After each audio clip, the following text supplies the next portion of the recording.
Hey mate, so how's it going? How's it going over there?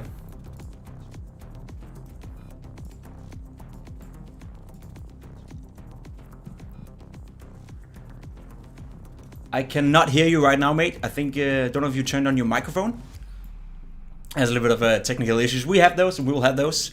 It's gonna be a first for me also producing this, but I still cannot hear you, my friend.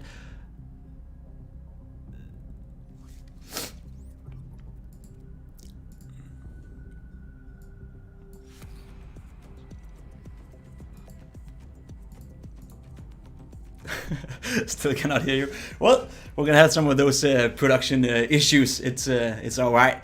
We're gonna watch our demo. I guys can lead you guys into it. It's gonna be the demo of cadiaN playing against Mad Lion. So it's gonna be a Danish rivalry. We're gonna have Casper go over some of the mistakes, why they're losing, why it's going the way it's going. Until then, we'll just make sure to fix the issues right here. I think we'll be right there, my friend, in just a second.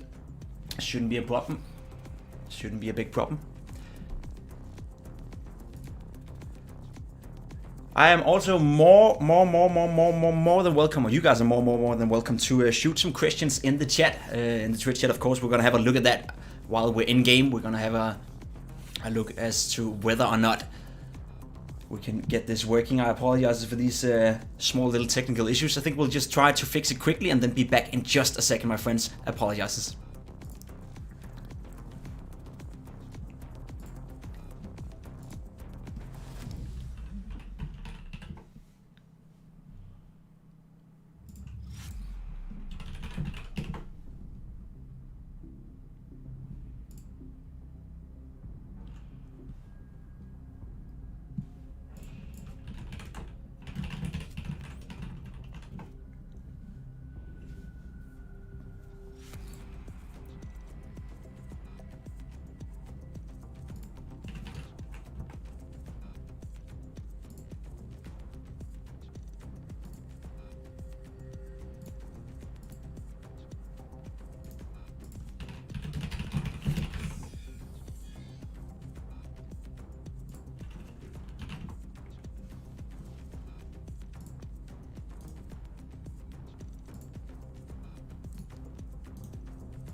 Hey, kan du høre mig nu, Jacob? Okay. Ja, nu kan jeg det. Okay. Det er på igen. So, seems like we fixed the small technical issues. We'll try one more time. Hey guys, I have a guest today. You have already heard who it is. It's gonna be the cadiaN, and I'm thinking we could just go straight into it, Casper. So, yeah, hello everyone. Thank you for having me today. I'm excited to be here on the Blast Race, obviously with Pimp. I mean, I was expecting a better host, but I'll have to do with what I have here. I mean, it's gonna be the very first Pimp production, and there's gonna be a lot of mess-ups, I can promise you that. But it's first and foremost good to have you here, buddy. We're gonna talk a lot about Danish Counter-Strike. We're gonna talk a lot about you today, so you better settle in and be ready and give us some good content today, Casper. And I'm gonna start right off the bat. I am pretty sure there's a lot of guys out there who would like to know what is the current situation with you guys right now in Heroic, or dare I say FPS Fun Plugs. What is the state of your team right now, and where are you guys heading? So, yeah, as some of you saw, there was a inbound sale between Heroic and Fun Plus Phoenix, which made us move away from ESL Pro League towards Flashpoint, and made us move to the US to compete there. Let's just say there were some minor issues in regards to the negotiations, and therefore things didn't fall through. Things didn't go as expected, and we're back home in Denmark, and that also means we're back to representing Heroic. We maintain under the same contracts that we were previously, and we're currently looking for the remaining member of our team. We're looking to build our team so it's inside with what we want to have as our building stones for the future. So let me get this straight. You guys are staying together, the four of you, and you're looking into getting a new fifth. There's not going to be any other roster changes. You're not going to close down the team or cease the operation, so to speak. You guys are going to keep at it. Yeah, we're looking into seeing like what direction the team is heading. Obviously, as many of the other organizations as well, it's not the players who decides where that is going. Counter-Strike and esports is past that period, so it's on the organization, which in this situation is Heroic, to decide what is the future of the team, which direction do they want to be headed. All right, seems like you guys are heading the right way then. In terms of finding your new fifth, how far are you in that process? And can you maybe tell us and the viewers a little bit about how you go about that? Is it just, looking up the HLTV stat page and search Danish players, or do you have a more proficient way sort of to find that new player?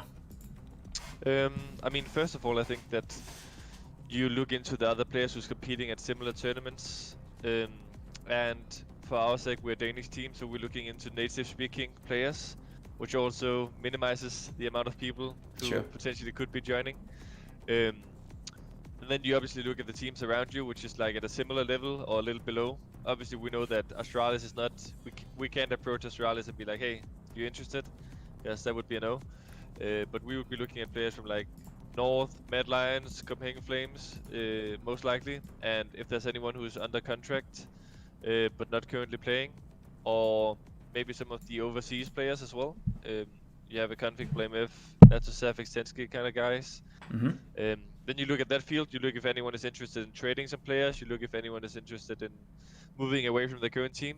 And then you obviously need to make sure that the roles fit to a certain extent. HSTV stats, yeah, sure, we look at them, but there's way more into finding the right player than just someone having a good period or a few good maps.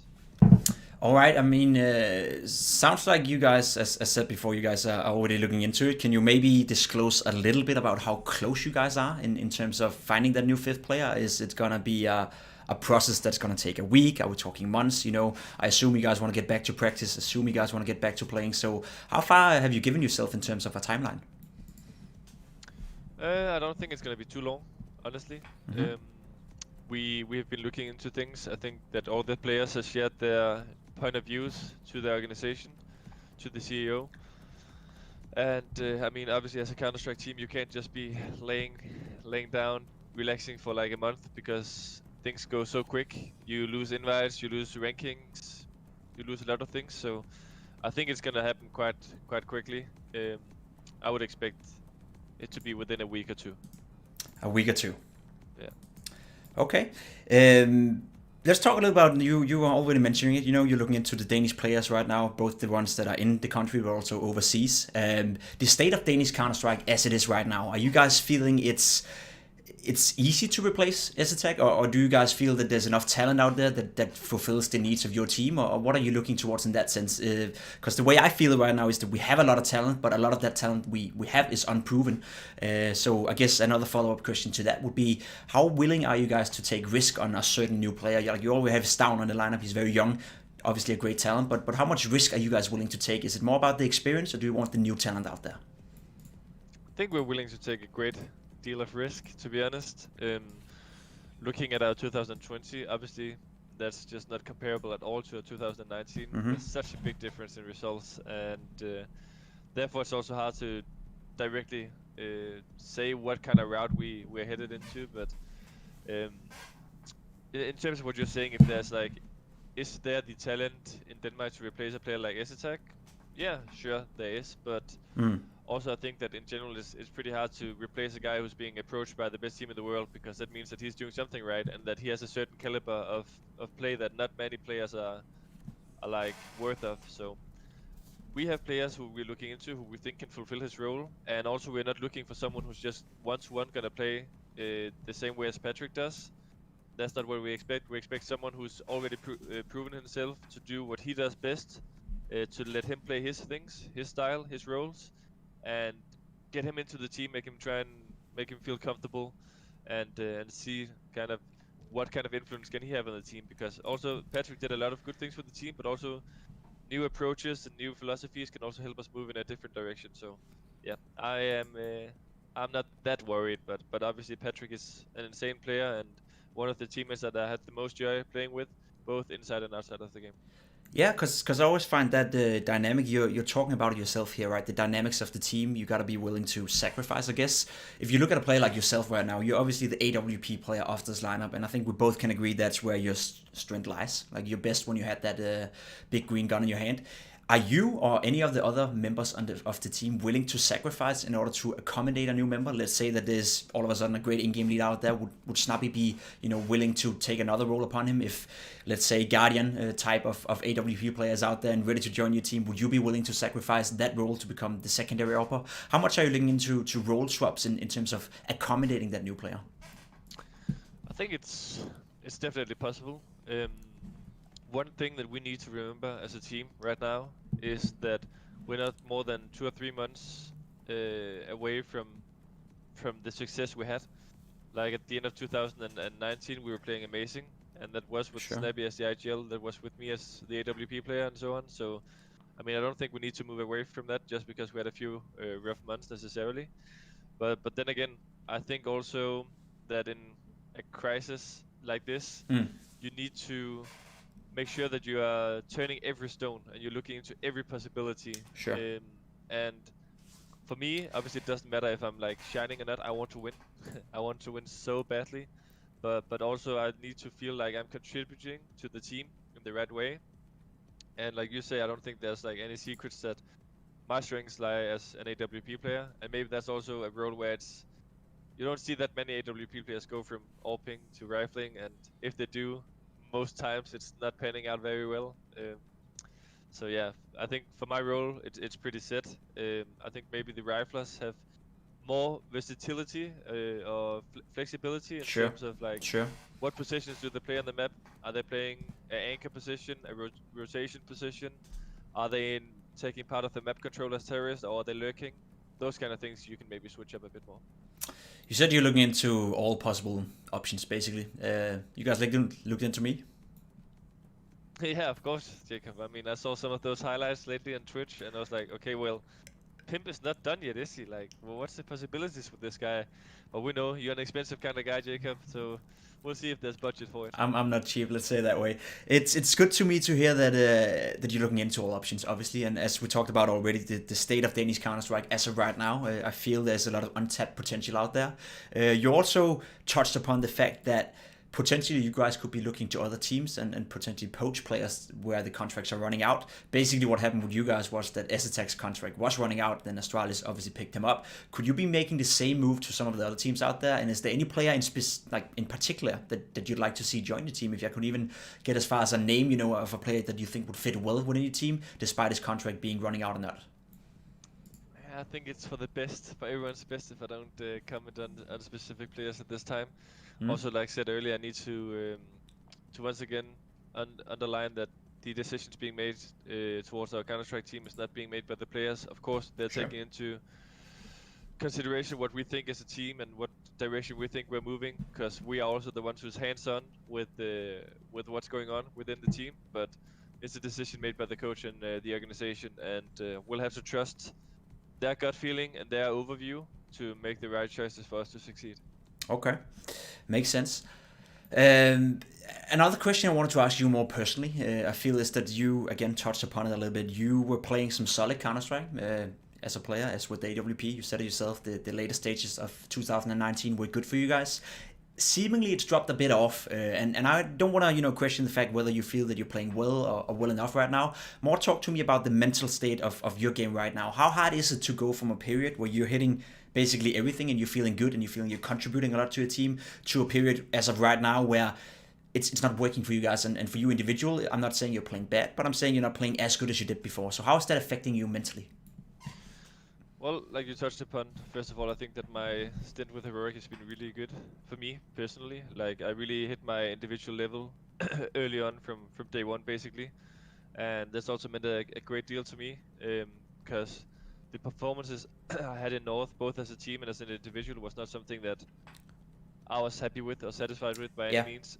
I think there are little things in regards to the team dynamic. Oh, we just had a little technical issues right here. Oh, he jumped off the call. So we can get him back. Feeling more comfortable here is it's definitely helping me play better individually. And maybe, like you say, my 2020 hasn't been as good as the 2019, and that's part of the reason why we haven't succeeded. But at the end of the day, it's a team game, and if you lose games, there's way more rounds where you are not having the AWP and you're not having the good duels, and if you're winning, you have the good money, you have the economy, you have the confidence. So Sure. part of it is also just us losing.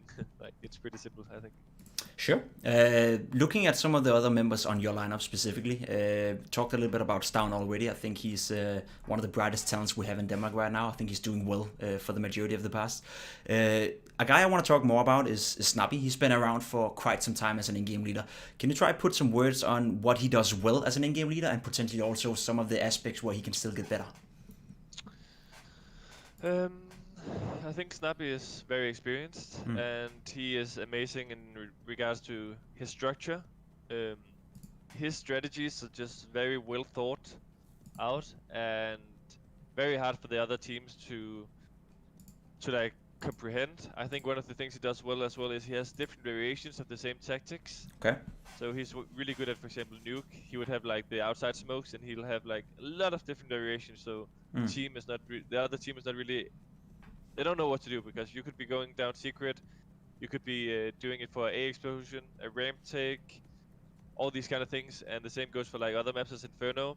He's really good with the drilled set playstyle. I think also he's a well-fracking in-game leader. When he's in his zone and he's just focusing on his crosshair, I don't think there's many people who's actually going to win a duel with him. He's insanely quick for his age, and yeah, been contributing a lot to our team.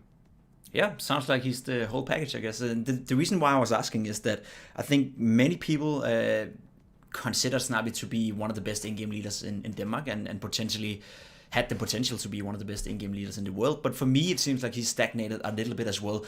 Would you contribute that to the fact that your team right now is in the state that your team is in? Or is there something him as a personal player, you know, him as an in-game leader, something he still needs to adjust to in order to fully realize that potential I think we all have seen in the past? Yeah. Also, just maybe the Twitch chat can let me know if the microphone is better now, and you as well, Jacob. I Sure. tried to fix it a little bit. Just turn it up as loud as you can. We love your voice, man. Yeah, I tried. I tried to give it a little boost in the app. Your question was in regards if he is done developing, or like what was your question? Yeah, I mean whether he's so the thing I'm fishing for here is that we have seen his potential before. We've seen how good he was at certain points of his career, and we are all considered him to be a guy that I wouldn't necessarily say had the potential to join Astralis and take over for Glaive, whenever that would be, but he's up there. You know, he was considered one of the best in-game leaders in Denmark, and by a native then also in the world.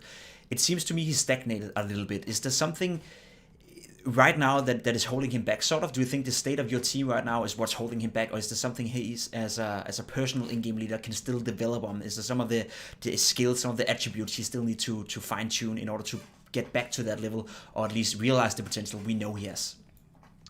Yeah, I mean, I think as a general answer to that question, I think no player has done developing basically ever. Sure. If you look at a guy like Tom Brady as well in the NFL, sure, and you focus a little bit on him, if you watch his documentary on Facebook, Brady versus Time, he's like constantly saying like, "Oh, I wish I knew this 3 years ago or 2 years ago," and he's a guy who's just been winning Super Bowls and consistently being like an elite player in his field. And I think the same goes for Counter-Strike. You'll develop a lot and you'll have a lot of skill sets, but there's definitely still more things you can build upon to become an even better player, an even better leader, a better teammate as well. I don't think that Snappy has been the one holding us back, to be honest. I think we haven't been that good at executing the playstyle, and also I think we've been lacking,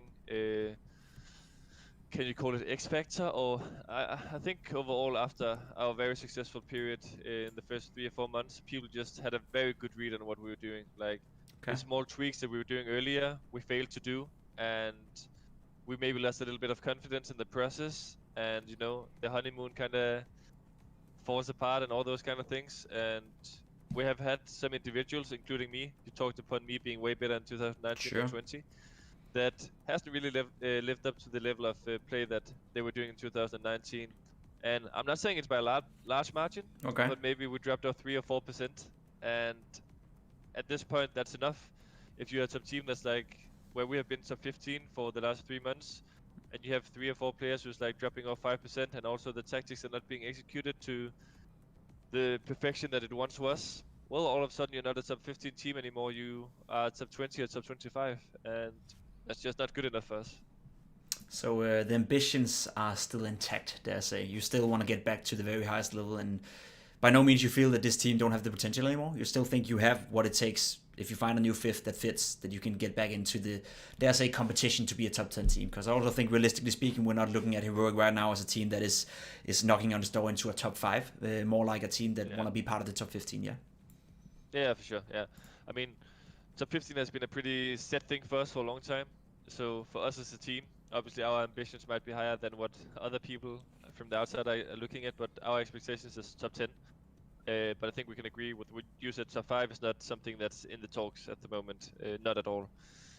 But we're looking into the top 10, the top 15. Roster changes are happening. It's inevitable, unevitable to the current situation. Tough word. Yeah, tough word, man. With Patrick leaving for Astralis, who knows if one change is enough? Also, I could be replaced, or someone else could be replaced. You never know in Counter-Strike what the theme of the organization is. That's true. It's a rocky world out there, to say it at least. Let's change the subject a little bit here. We can move into how it is right now for you. Obviously, your team situation is not optimal. We already established that. You are still looking for a fifth, just to follow the new viewers out there and bring them up to speed. I asked you specifically, when do we get to see that new player? Can you give me a specific timeline? Can you give me, is it going to be within a week? Is it going to be within 2 weeks? Or how fast are you guys trying to get this done? Because we also saw yesterday that the new major system has been announced. There's plenty of online tournaments coming up. So I assume you guys want to get back to practice ASAP. Yeah, we want to get back to practice ASAP. I mean, one thing that's also to be said in this situation is when the roster is figured out, Okay. it's not necessarily published on that day. Like, Sure. what are going to happen? So you're saying you already got a new fifth, but we can't know who it is yet? I mean, obviously negotiations are ongoing from the organization's perspective. But you have located a guy you feel comfortable with. Well, I don't know, because I've just given my information to the organization, and the organization is acting upon the views of all players, and they have their own perspective and their own ideas of how Heroic should look. But I mean, I think it would be, I would be very surprised if they're not already negotiating with the new player, with the last player. So yeah, I think we'll just have to see, honestly. But from what I also said, like, so when we get the new fifth, when we make sure that we have the right lineup, I'm not saying that it's going to be announced on that day or the day after that. Sure. They would also have to A, negotiate a price with the other team, B, negotiate individual contracts, and then C, find out a way to publish it where it gets the right amount of attention in the media, right? So there's a lot of things that has to go right for the organization in terms of a player transfer in regards to that, but we'll see. I think 1 to 2 weeks is expected timeline, because as you said, with the new announcements, time's up, right? Time's up. We need to be moving. Yeah. So I think we can establish the fact that it's not going to be me. Sounds like it's not a free agent you guys are looking into. Nevertheless, I'm looking forward to see who that new fifth player is going to be, and I'm looking forward to see you guys progress as well. Enough about Heroic, enough about you specifically. Let's talk about how it is to be a Counter-Strike player these days. I'm sure a lot of the viewers out there, in general, wonder how it is to live the life as a professional player. We constantly try to make content out there, show the guys how we live our lives and all that kind of stuff. But in a time like this, where we have the situation that is going outside right now, where a lot of people are on a lockdown, a lot of people are basically forced to sit in their rooms and play Counter-Strike and play computer games, how is life for you right now? What are you spending your day on? Are you just playing Counter-Strike 24 hours a day, or do you still go out for a run and try to get on a somewhat decent shape so you can compete with me? I already given up on competing with you in terms of running. I've seen your pace. There's nothing to do. I mean, also, I'm not really allowed to go outside, like theoretically speaking, right? Like I haven't been giving the instructions by the government or something like that. Sure. But they're like expecting for people who's been traveling outside of Denmark to stay at home when they return for 14 days, and I'm here to honor and respect that. Make sure that this virus is not getting any worse than it already is. It's affecting a lot of people, a lot of families. And for me, it's maybe not that dangerous, but for the elderly people, it definitely is. So I'm in no right to just say F that and go outside and live my life. I can stay inside for 14 days. It's definitely not that hard. So right now I'm just respecting that call. and that also means a lot of time inside, and therefore I've been streaming a bit, like you maybe noticed, Jacob, over on my Twitch channel. Sure, yeah.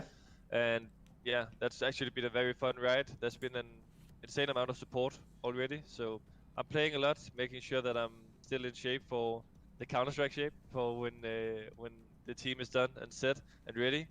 And that also means that the stream has been getting a bit more attention than it has in the past. So yeah, it's been a fun ride so far. It's been a fun ride. You're making time fly by, sort of, and trying to keep yourself in shape. That's at least what I'm hearing. In towards looking at your teammates here, right? Are they doing the same thing?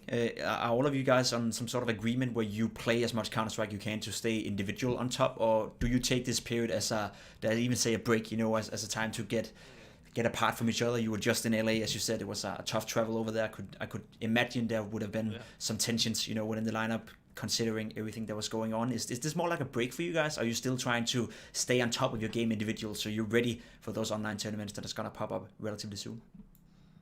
I think you can call it a break in a sense, yeah. Okay. Because I mean, we are staying active individually, but not so much as a team. So we don't have all the team practice at the moment.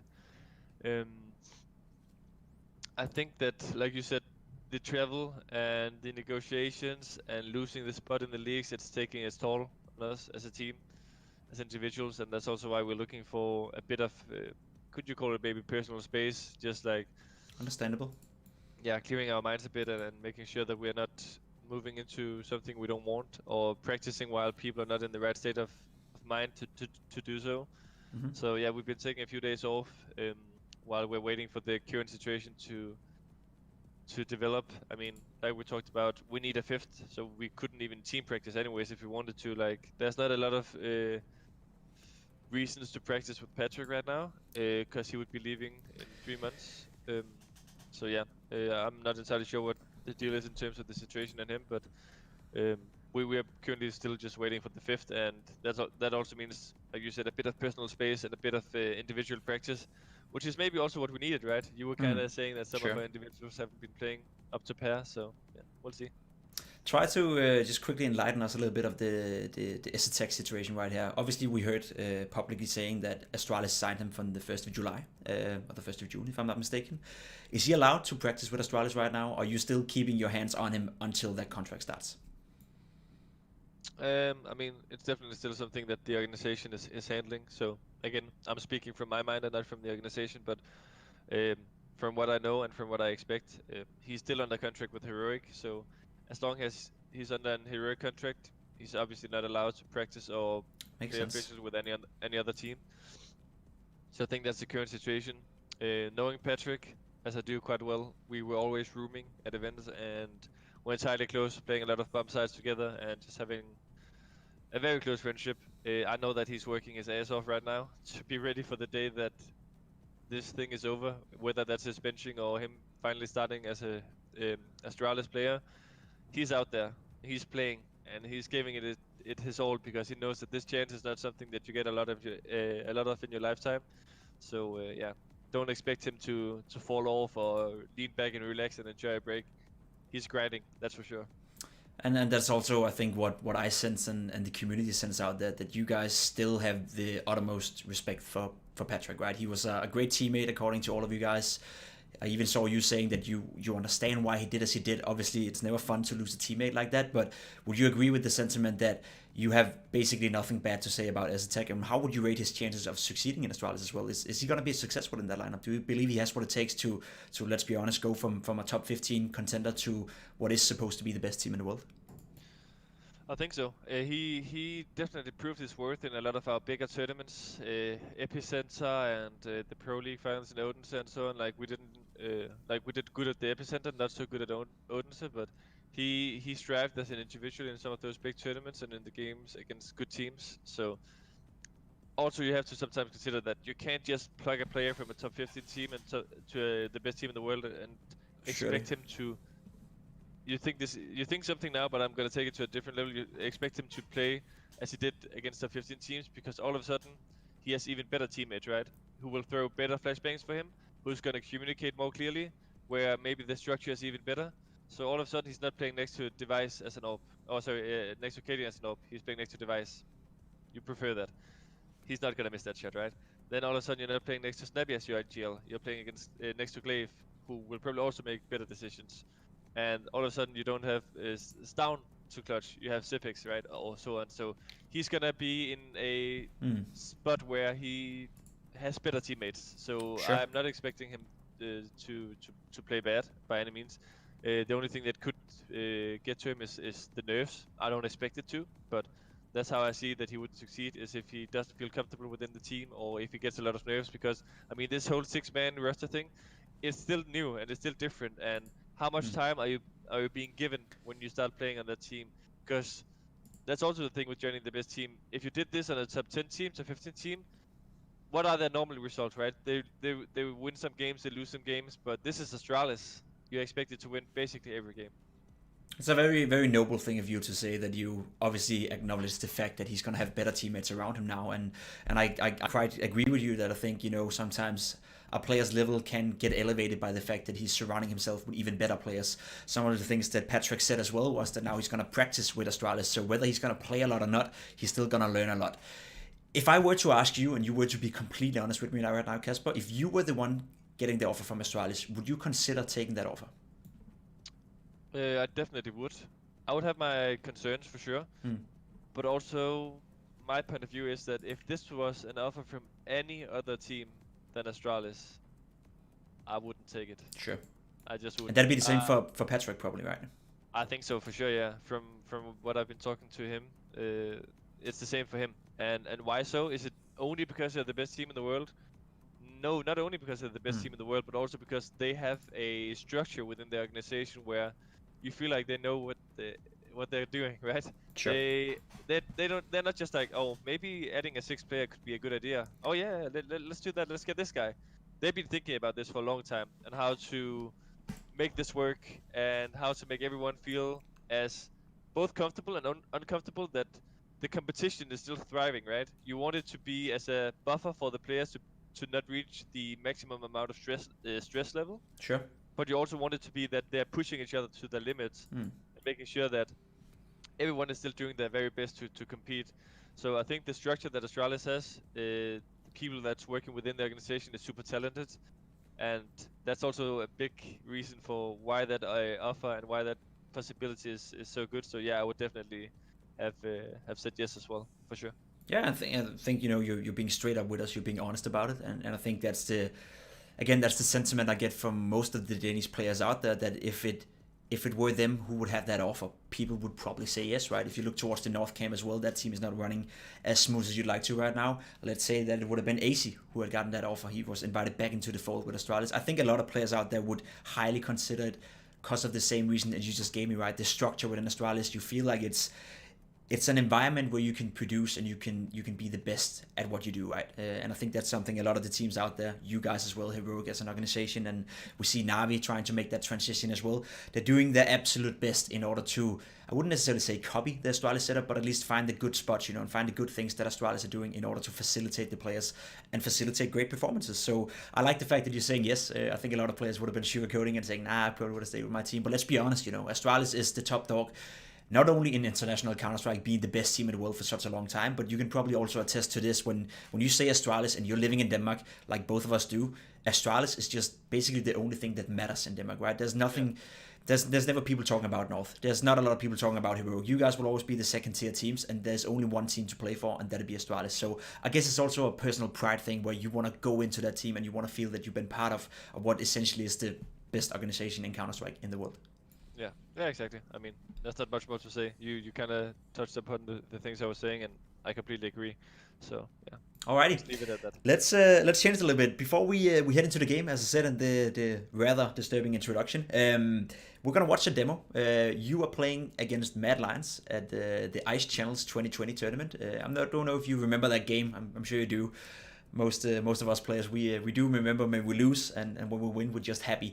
It was a game you guys lost against Mad Lions, and before we head into it, and before I really dig deep into your little peanut brain sitting in front of me there, when you're playing a Danish team like Mad Lions, when you're playing a domestic team like Mad Lions, where you, and let's be honest again here, you're supposed to be better than they are. You're supposed to be the favorite. How does that affect your mentality going into a match like that? Is that something that you guys are talking about? Is it something you guys are addressing? Or is it just, something we as analysts, we as experts can find fun to talk about? Does it even matter for you guys? I think domestic matchups are very different compared to non-domestic matchups. So, for example, when you play against Mad Lions, we had a really good grip on them in 2019, but we lost a qualification game against them, I think in 2020. Not really sure which one, but well, we lost a game to them there, and I'm not just necessarily saying it's tipped the advantages or so on, but Sure. it made them believe for the first time that they could beat us. I mean, they were saying stuff on Twitter and so on, but I knew for a fact that they knew they would beat us normally.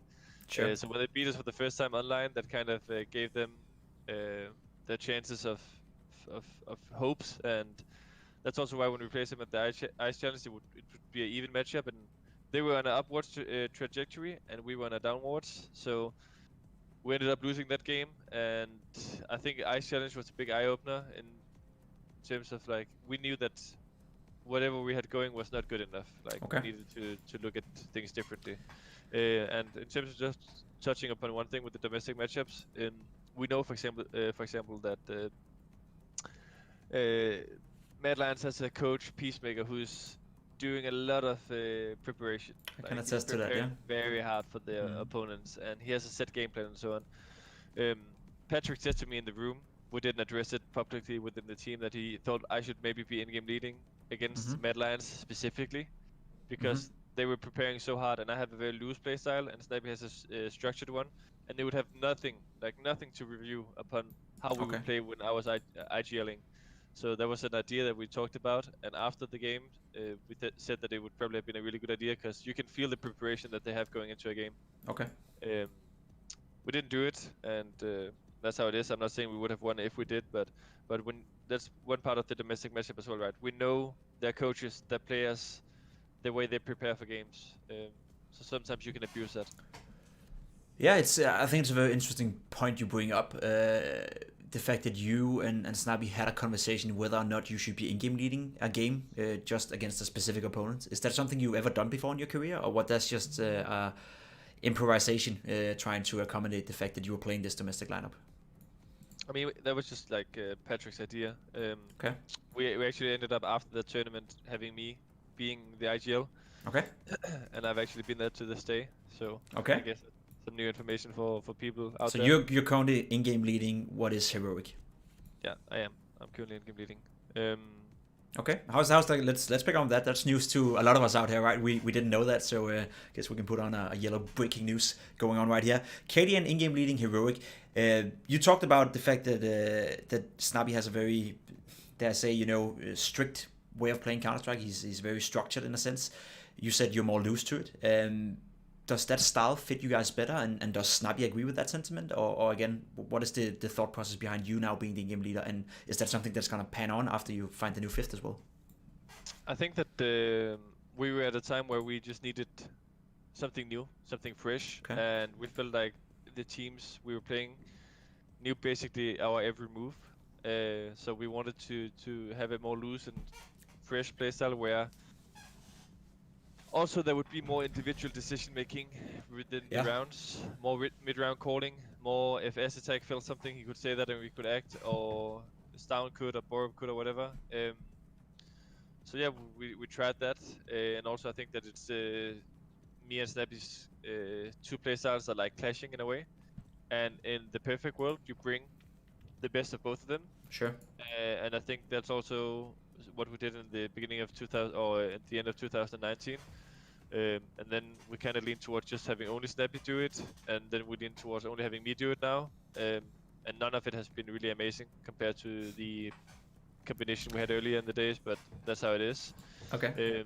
And I was keen, but I was also not keen on taking the IGL role again, because I definitely hit my individual level at the end of 2019, and I knew that it was gonna affect me again having the IGL role, right? I was just about to say you're being too sweet here, right? Because you could just have told me when I asked before.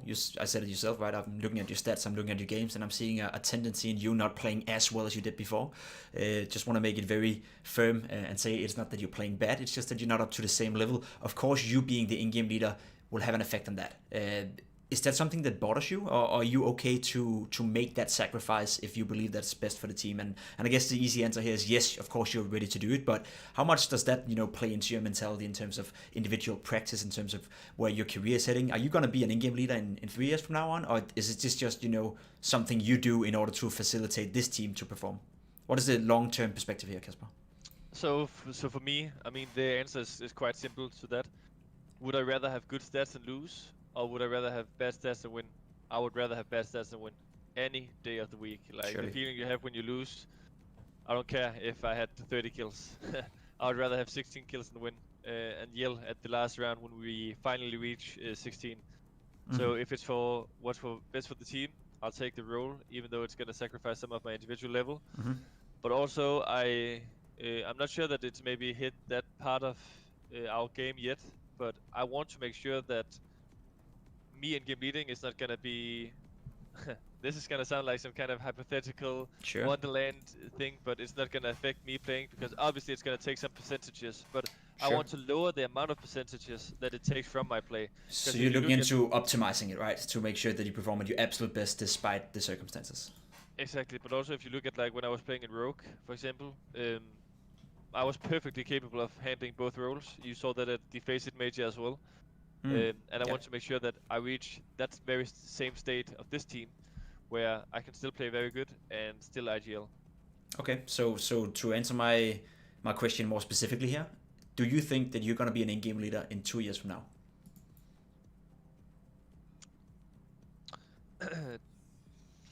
It's a good question, Jacob.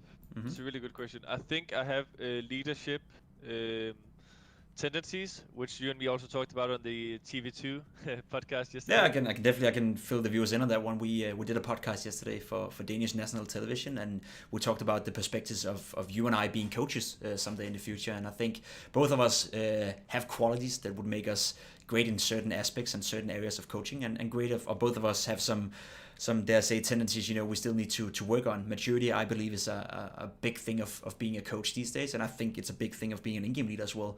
You gotta lead by example. At least if you want to have your team follow you to the death, you gotta be a guy that is trustworthy. I get why you're saying it's a tough question, but try to give me the best answer you can. In 2 years from now on, where do you see yourself? Do you see yourself as an AWP player, being an in-game leader for a team? Are you back to rifling as an in-game leader? Where's your career headed? If you just have to completely exclude the fact you're playing in Heroic and you're currently struggling, is cadiaN still going to be a player in 2 years? And if yes, as an in-game leader, no. cadiaN is still a player in 2 years. cadiaN is still an AWP player in 2 years. Okay. He's in-game leading if there's not someone in the team who's capable or better or wanting to do it than him.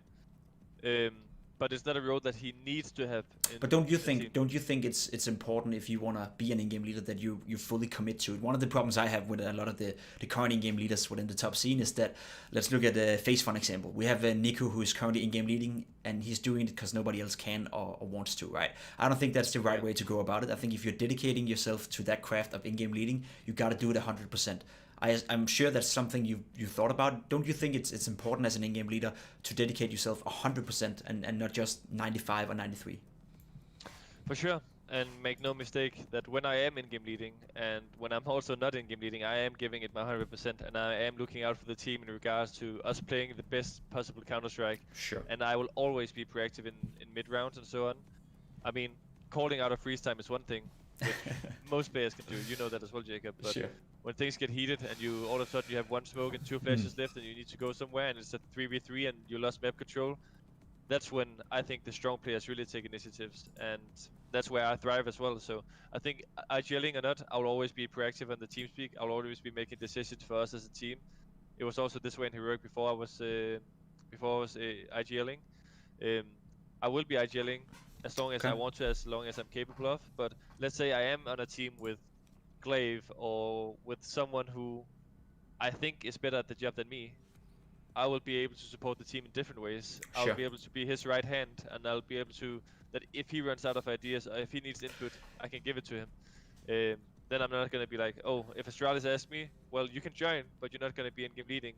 if you ask me that question and I say, and what's my answer, I would still say yes. I wouldn't say no. Okay, so you're dedicating yourself to the craft, but also with the understanding that it may not always be the best solution to be stubborn about it, I guess. I think we've seen examples of that before, right, where in-game leaders have had a chance to join better teams, but they, for whatever reason, didn't want to because they wanted to stay within the current role. Yeah, for sure. I mean, I think I'm one of the best in the world at doing it, at IGLing, for Okay. sure. Like, Okay. I think actually it's I've been quite underrated in that sense. I remember What getting makes a you lot of say what makes you say that? What is some of your attributes and some of your skill sets that you think you're mastering? Well, I'm really good at, first of all, building a game plan. I will be preparing for the opponents, looking at their demos and what their tendency and flaws is. Okay. I'll make sure to have a good game plan. I'm not scared of taking chances at the right times, Sure. doing the unorthodox things. I know when I play a team that's way better than ours, that we need to do things that's not by the books in order to win. Sure. If we just play default 101 every round, we might win one out of 10 games, but if we play a bit more risky and gamble sometimes, we'll win 3 out of 10. So I'm ready and willing to do and take the chances that's necessary for us to have the best chances of winning. I'm not just stubborn and like I won't just put on the blind eye and just hope for the best. I'm really good at motivating my players. I always thrive under taking initiative in the middle of the rounds, and I'm not like questioning what to do. I'm directing, right? I'm not like, oh, should we do this, guys? I'll be like, guys, let's do this and let's move now. And I think that kind of mentality and knowing when to make the right call, even if it's a bad call, it's gonna go to the teammates' minds and they'll be like, if he has confidence in this, I'll fucking believe him as well. I'm not gonna be doubting what he says and what he thinks, because if he trusts, I'll trust as well. As soon as you start doubting as IGL what you're calling and the way you're phrasing it, they'll be like, oh, if he thinks this is not the best idea, fuck, man. I mean, I don't want to go through that smoke, and then shit goes bad. So I think that's one of the good qualities I have. Me saying that I think I'm one of the best at it also means that I still think there's like 10 people or Sure.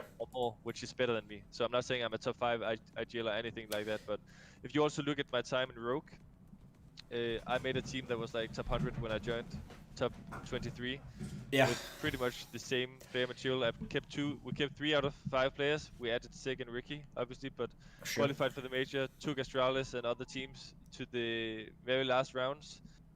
And I got a lot of recognition for it back then, but then, I mean, things didn't go as planned in North, but I think there's many reasons to that, which is not only to be touched upon today. Sure. And then people just forget, you know. Is just to quickly touch on it, despite you saying you don't want to. North and your career right there, was that a time to forget for you? It wasn't a time to forget, never. Like it's a time to learn from. More you learned, yeah. Yeah, exactly. Like I learned a lot from that time as well. It's kind of like I think it's a pretty good. No, but I think it's a pretty good like. Did you know that saying where if you dream of something and you think that the entire goal is to reach from the start to the end? Sure. Like that was what I thought with North, right? Like I went to the US to Rogue to hope to get a spot at like one of the 3 best Danish teams, and then finally I get it, and I'm like, now I'm where I want to be. I'm at the right place with the right players, and the quote is that it's not like it's a journey, right? It's not the destination. And North was just another part of my journey in regards to being a successful Counter-Strike player. And I learned a lot from that, and I thought it was something that it wasn't. And I still have many things that I could have done differently, personally. Like, I'm not saying I'm not at all to blame for Sure. us just being an average top 10 team or whatever, because I definitely had my things I could have done way better there as well.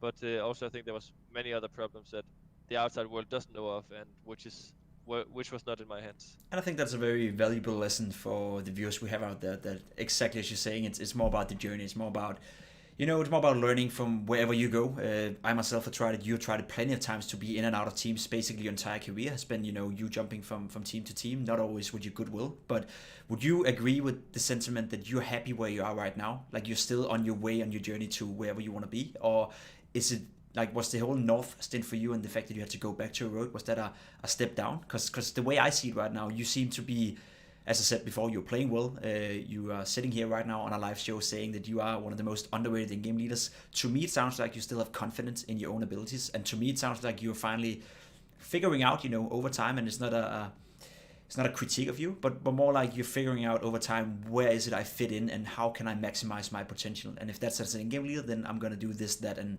this to facilitate that.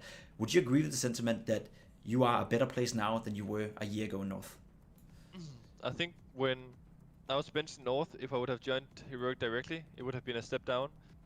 But through my 4 or 5 months in North on the bench, seeing how that team developed, no offense, but yeah, because it hasn't gotten any better, right? It's still the same North. Yeah, it's been getting way worse, honestly. Like you can look at my time in North, and yeah, there was bad results, bad games, but it wasn't that bad. Yeah, we were never out of top 12. We were like consistently in the top 10 still, and if you look at them now, they're borderline top 30 team in the world. And so sure. I think when the transfer happened between Heroic and North, I actually felt like it was a move up, as weird as it sounds. The teams were on a similar level, and like you say, me having confidence in myself, I felt like I could contribute to Heroic to becoming a better team, and that's also what we saw.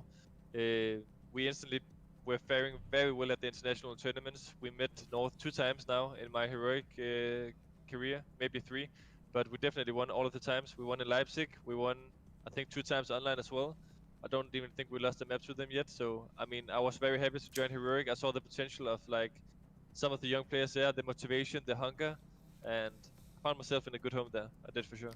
And just a final question before we head into the game. We've been talking for a long time, but I guess that's what we do. How good does it feel to play against North and beat him? Like, try to put some words on the emotions going on in a game like that.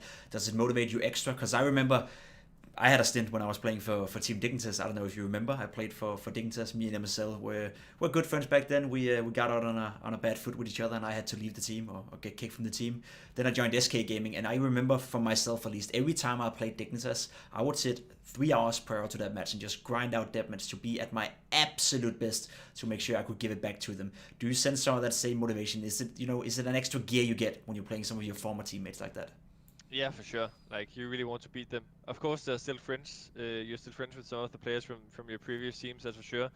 But I think it's irrational to say that you are leaving on good terms with everyone, because you are not. You're not. You're just not. So, I mean, one example, for example, I want to give in regards to beating North, that was only mainly at DreamHack Leipzig, but my last tournament with North was Pro League group stage in Leicester, and we lost to Optic at that time, who just like brought on MSL. If you remember, there was like MSL, Nico, Config, Snappy, and KGB, and we lost to Optic there, and that meant that we had to play like a second group stage or whatever. And when shaking hands, I could just see like the smile of MSL, like the satisfaction that he had in his face. That's the worst side in the world, I can tell you guys. Yeah. Yep. The satisfaction he had in his face after winning, because I was the one who replaced him.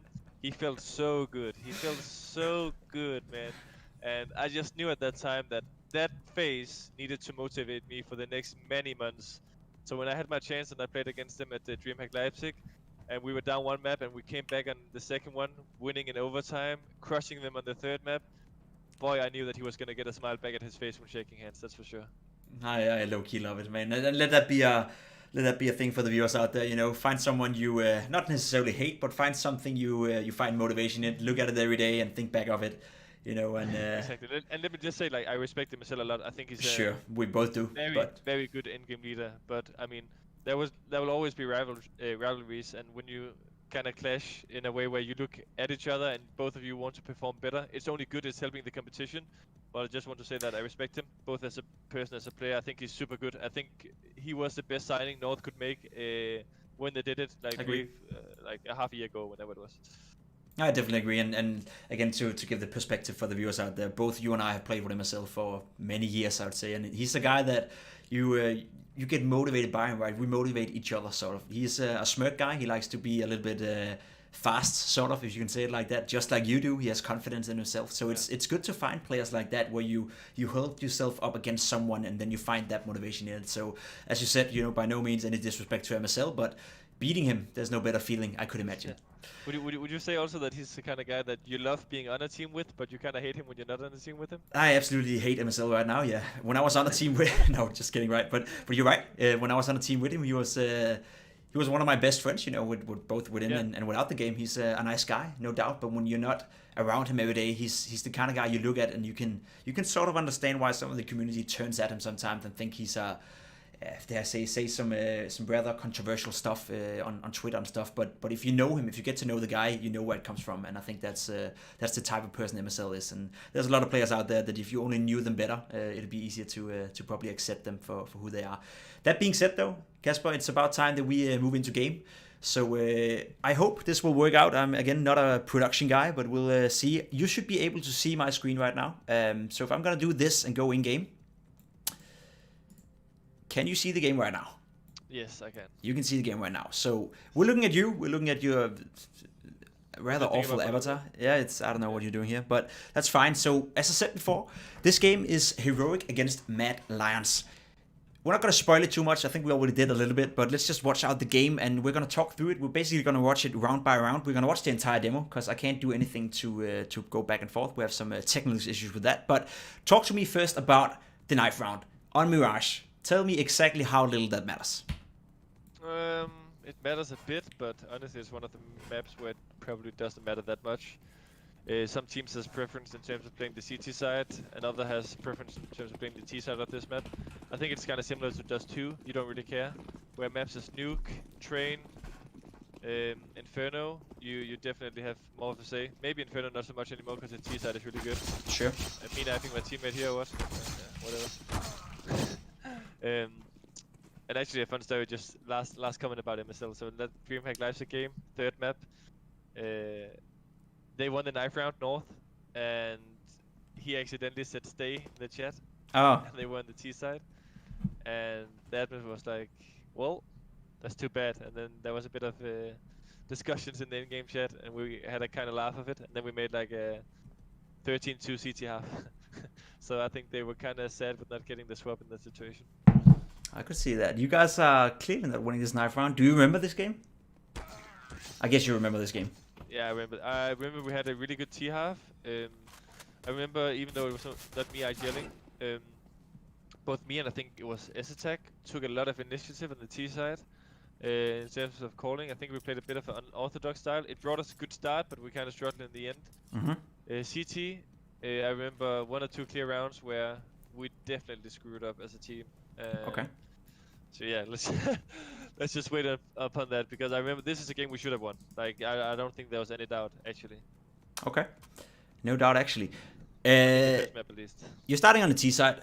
You're starting on the T side right here. You I respect the fact that you probably can't tell us everything in detail in terms of, you know, your strats and all that kind of stuff. There may be some of the stuff that you guys still use, but I'm gonna try to poke to you as much as I can, you know, to get an insight from you. What goes? I'll tell you everything. You'll tell me everything. You're gonna be an open book. Honestly, like listen, the demo is out there. It's been there for like 3 months. Sure. There's nothing I can't say. That, okay, that's perfect. Then I'm gonna poke you a lot. This pistol round.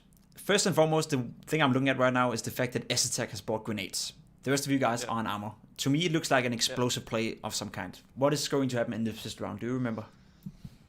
I think our pistol round strat here was with the P50, probably like a B explosion, maybe with a mid side or a window smoke, creating chaos.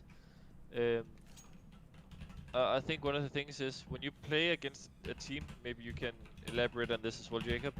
Sometimes you look at the individuals and who is or who is not playing, like who is not comfortable in the spots, or who is maybe a, dare I say, weaker individual player. So for example, if you play like Mad Lions, I think overall, oh, okay, let's see here. I think it's an A-split, right? No, we are faking, I know this, we're faking our A-split pistol and running catwalk. Okay. Which is something we have never done. So again, that was something due to the preparation of the other team. We know that Peacemaker is preparing a lot, so this strat we're doing and running right here worked really well, worked wonders. We normally go 4 guys out middle and 1 guy A-abs. 2 guys rush connector, 1 guy jump window, and 1 guy hold cat control. But this time we faked it, and we end up now in a 4v3 after plan on B, which is literally unlosable if you play it in the right way. So let's see here. Yeah, you got the first kill, the entry, and you're staying alive here, so well done, I guess. Not much to say about it. Not a bad round at all. So, talk to me about the fact that you win the pistol round. Of course, we all know how difficult it can be to play the anti-ecos in Counter-Strike. Is there any thought process going into this one for you guys? Do you have a special strat you always use in order to optimize your chances, or what are we gonna see here? Not something that we use every time, because that would be predictable, but I think we had before this game a game plan of splitting cat, if I remember correctly. Okay. So I think it's something with like taking middle at least early with a window smoke and this is called a cadiaN flash, the one we threw over from the balcony there. We call it cadiaN flash. So that's just to take middle very quickly. This is like a hold we do often. I dodged that HE grenade very well, by the way. A bit lucky, but now we pressured them back on middle, and we know that they lost mid control. You see, Mad Lions are gamble stacking here, right? They probably know that our game plan usually is to split B. It's one of the most common anti-ecos in the game, because I actually wanted to address that in the pist round. Normally you wouldn't say that it's recommendable to rush middle and go cat, because what are you doing? You're giving a lot of long-range duels for the USPs, right? And that's also why that in the second round you like to split B. That Mad Lions knowing that, we probably make a decision that they know that if we go out middle, it's most likely a cat split, it's not a connector split. And the mid-round call here is, okay guys, we pressured them back in middle. We know that they didn't push A. Let's just do a thorough A execute, right? It doesn't have to be set perfect, but up and down smokes, be methodical, do some good flashes, don't stress when pushing the A side. And yeah, as you can see here, this is just gonna be an easy peasy round because they stacked on the other side, right? Spacing no one, yeah. It's really nice that you're giving me the thought process of why you're doing as you're doing. Obviously, it's always easy when it works out, but just look at this overview right here of the map. You got everything smoked off. You're coming out, you know, relatively together. So even if there were 2 or 3 players here, it would be extremely hard for them to do anything with the pistols because the trade frag potential would always be apparent. You guys have a set idea and you guys are doing it together. I feel that's a very underrated thing when you're watching demos, when you're watching stuff that is not necessarily all about, you know, having the perfect grenades, having the perfect setups, having the perfect reads. As long as you do whatever you're doing with 100% optimization, then you're most likely going to succeed. Would you agree with that sentiment? Or is it more about the nades? Is it more about the sick and fancy strats? Of course, there's a combination of both of them, but as long as you make sure to do the basics correctly, you're more likely to win most of the time. For sure. One thing that we're doing in this round, which is something I really implemented when starting to IGL in the team, is I like to have a lot of keywords within the team. Let's see if we fail to do that. We survive. Let's all 5 survive. Yes, thank you. I like to have some keywords within the team. One of them is something you use in a situation like this, which is called circle. Maybe you used in some of your previous teams, Jacob, but like, let's say that the round is about to go in a different direction. You can say circle and everyone has to group in a specific area. We use that term a lot as well when we know that the round is a done deal. So let's say you plan on B, Mirage, instead of one guy running into kitchen, one guy running cat and 2 guys saving B-apps, you say circle and a specific position B-apps and everyone has to go B-apps and save their weapons. So you make sure you're not giving away an AK or anything stupid like that, because players will do that. They will chase a little bit, they'll try to get the easy kills. So being strict and surviving a lot of players is going to help the economy grow in a rapid fashion. Makes sense. Again, we see an anti-eco. Again, we see you guys playing it, dare say, relatively safe. Some of the stuff that the viewers out there who normally plays matchmaking, normally plays Face It, would probably not recognize is the fact that you're taking it super seriously. You're making sure you don't take any chances, and you're playing it, dare say, relatively defensive here. You almost get a kill towards connection, but again, you all gathered around together. You're all, dare say, you know, following the same plan here. And often when you see, let's say, Face It level 10 pucks, or you see matchmaking games, it's all about rushing out and finding the duels against the pistol. But tell me exactly why that's a bad idea, because we both know that if you're just running out taking the duels most of the time, you're risking a lot. Exactly. I think you can see here, that was an important trade, by the way. If I die to Roy in the back, Cat is not held anymore and they get the guns. But this, yeah, this was... So, being structured within your nades is very important, especially when you have a slow playstyle like this. But also you need to make sure that you try and not get caught in the open with your grenades out. And I guess what's also the story about that round is that we had the exact same build-up as the round prior, but we were running in a completely different direction, right?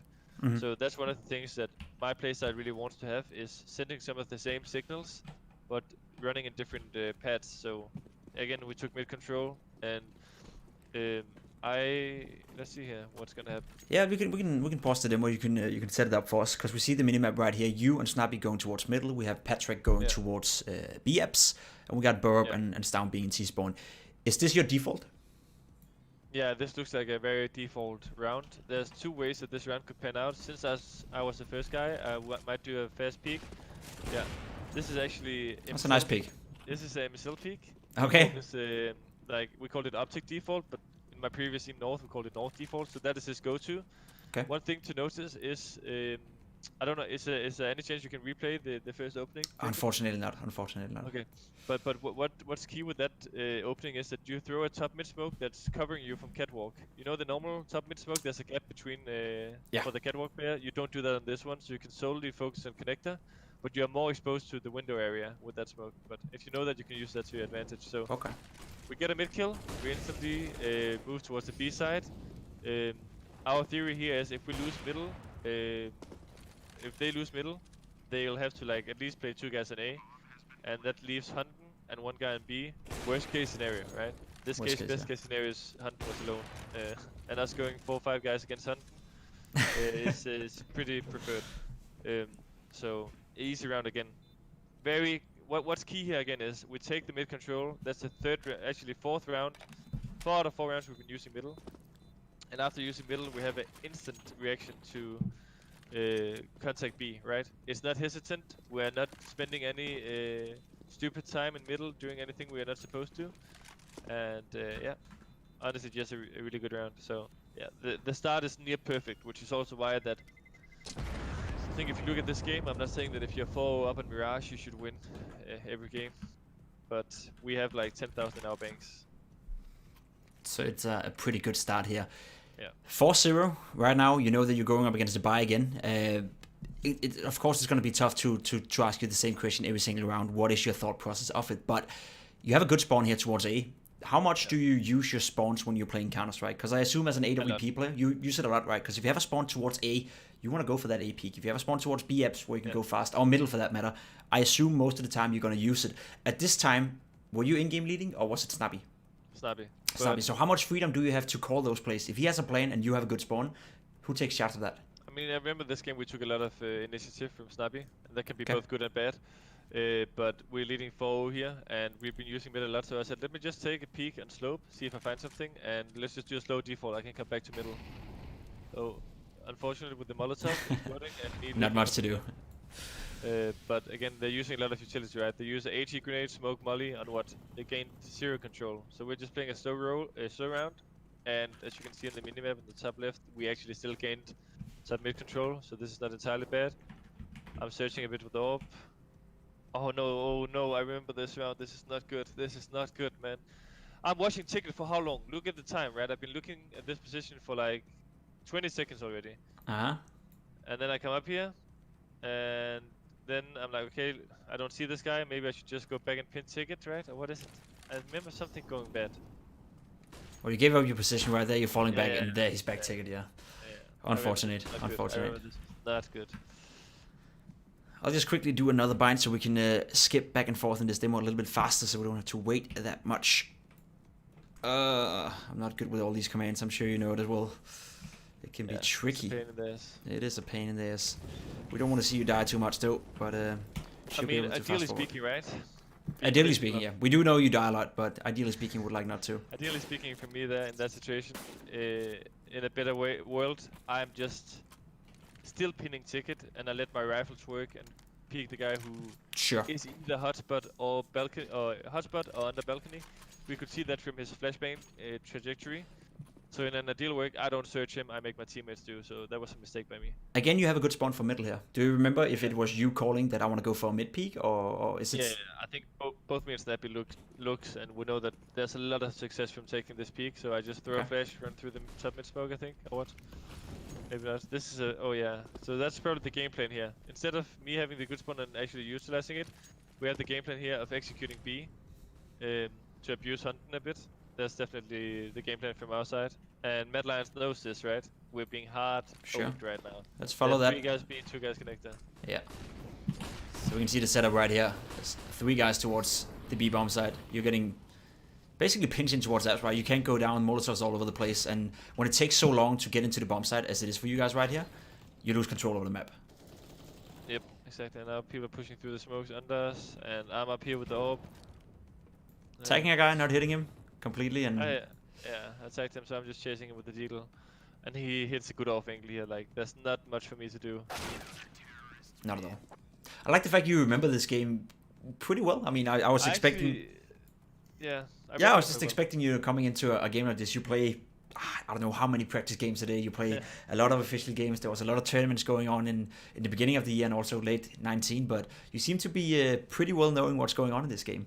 Is this one of those games that you think back of and think to yourself, we should really have won this one? Like, is that one of them that is stinging a lot? Both yes and no. Like the tournament wasn't that important for us. I mean, it's a GG bet invitational. The prize pool was nice, but you know, majors and like IM Katowice or whatever would be more important. Let's start the demo right here, Kasper, because we see you guys doing something. I can't actually go around, but we see you guys setting up for an A split right here. Yeah. Do you have any special things you're doing on an A split? Yeah. Can you walk us through how you're doing it and why you're doing it? This is a good strategy from us. Okay. Which we still use to this day. So here comes a bit of insight. Let's see. It's called hill races. So we throw the smokes and we run. And you explode before the blows. Yeah, exactly. Yeah, I remember the hill races. Old school one. Yeah. But luckily they push into slope. But look at this guy in Palace. Like there were two guys pushing slope, one guy in AFs with an AWP though. We actually ended up killing this guy. Remember, surprisingly enough, or getting a trade or something. Let's see. You're gonna go down now. Nah, I'm gonna wait for my teammate or something, right? Or what? No.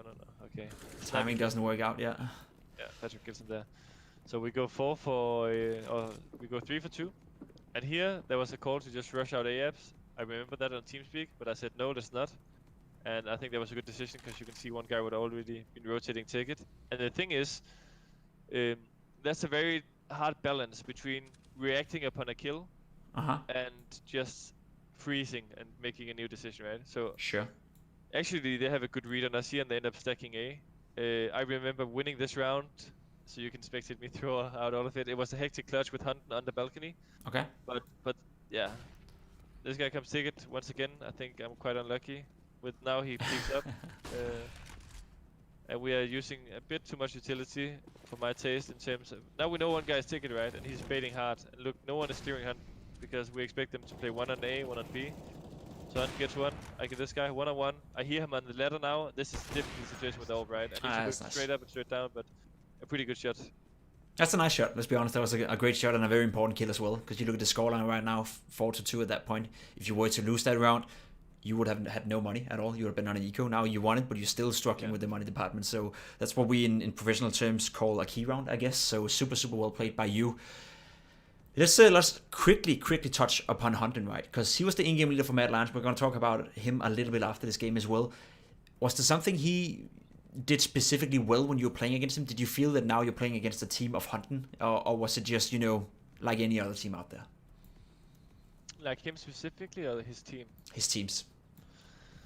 I think he has a very good way of, I don't know, utilizing his players in the best way possible and building a set structure for the team, which people feel comfortable in.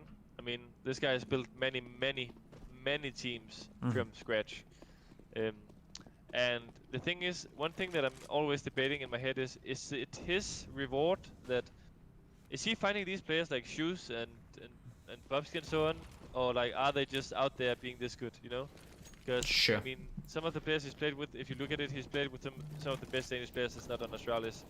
Yugi, Nico, S-Attack, I mean, you can mention all of them, right? So is he finding them, or are they just out there and he's lucky to pick them up and they're already good? That's another thing, right? Them, you know? That's another thing, and I think it's a very valuable question you're asking, and a very relevant question as well, because of course there'll always be talent out there, and if he's fine with being the guy that he's been fine with that for such a long time, that is fostering the talent, of course he'll always be able to find that talent because it is out there. Question remains, as you said, is it him that is making them go to the next level, or is it, you know, them just being the talents that they are, and then him of course helping them and facilitating them? I think it's a very interesting question, and I would love to poke not necessarily Hunting's brain about it, but more the players he's played with, right? Patrick would be one of them. As you said, Yuki would be another one. Nico, that is currently a little bit stalling in his career, right? But there's many players out there that you potentially could ask and review in terms of how much did Hunting actually do for you, or was it just more a step in the right direction career-wise? Because by that logic, I could say as well that, you know what, cadiaN, you owe me half your career because I was the one taking you in Copenhagen Wolf, you know, and I don't think that's fair to the player. I don't think that's fair to your talent and your hard work. It's not my fault that you turned out to be good. Exactly. It's a really interesting debate, but Also, I think it's a hard question, right? Like a lot of people are looking at Mad Lions and they're like, "You removed Hunten. This is your biggest mistake." I think that they maybe potentially hit a ceiling with Hunten, Totally agree. where like they were not going to go any further, but they would probably be more stable at the position they were in. But if they wanted to take a chance, they could elevate it. I'm not necessarily sure if Asilian is a right one to go for there, but yeah, I don't know what your thought is on that debate. And here, what is this anti-eco? They Yeah, doubled. talk to me about this, right? Because I'm not sure I follow your line of thought right here. You are against an anti-eco, and let's assume you know that's the case. You're playing pistols. You now know that Hunten is locked inside AF, so I can imagine you guys want to go through this smoke.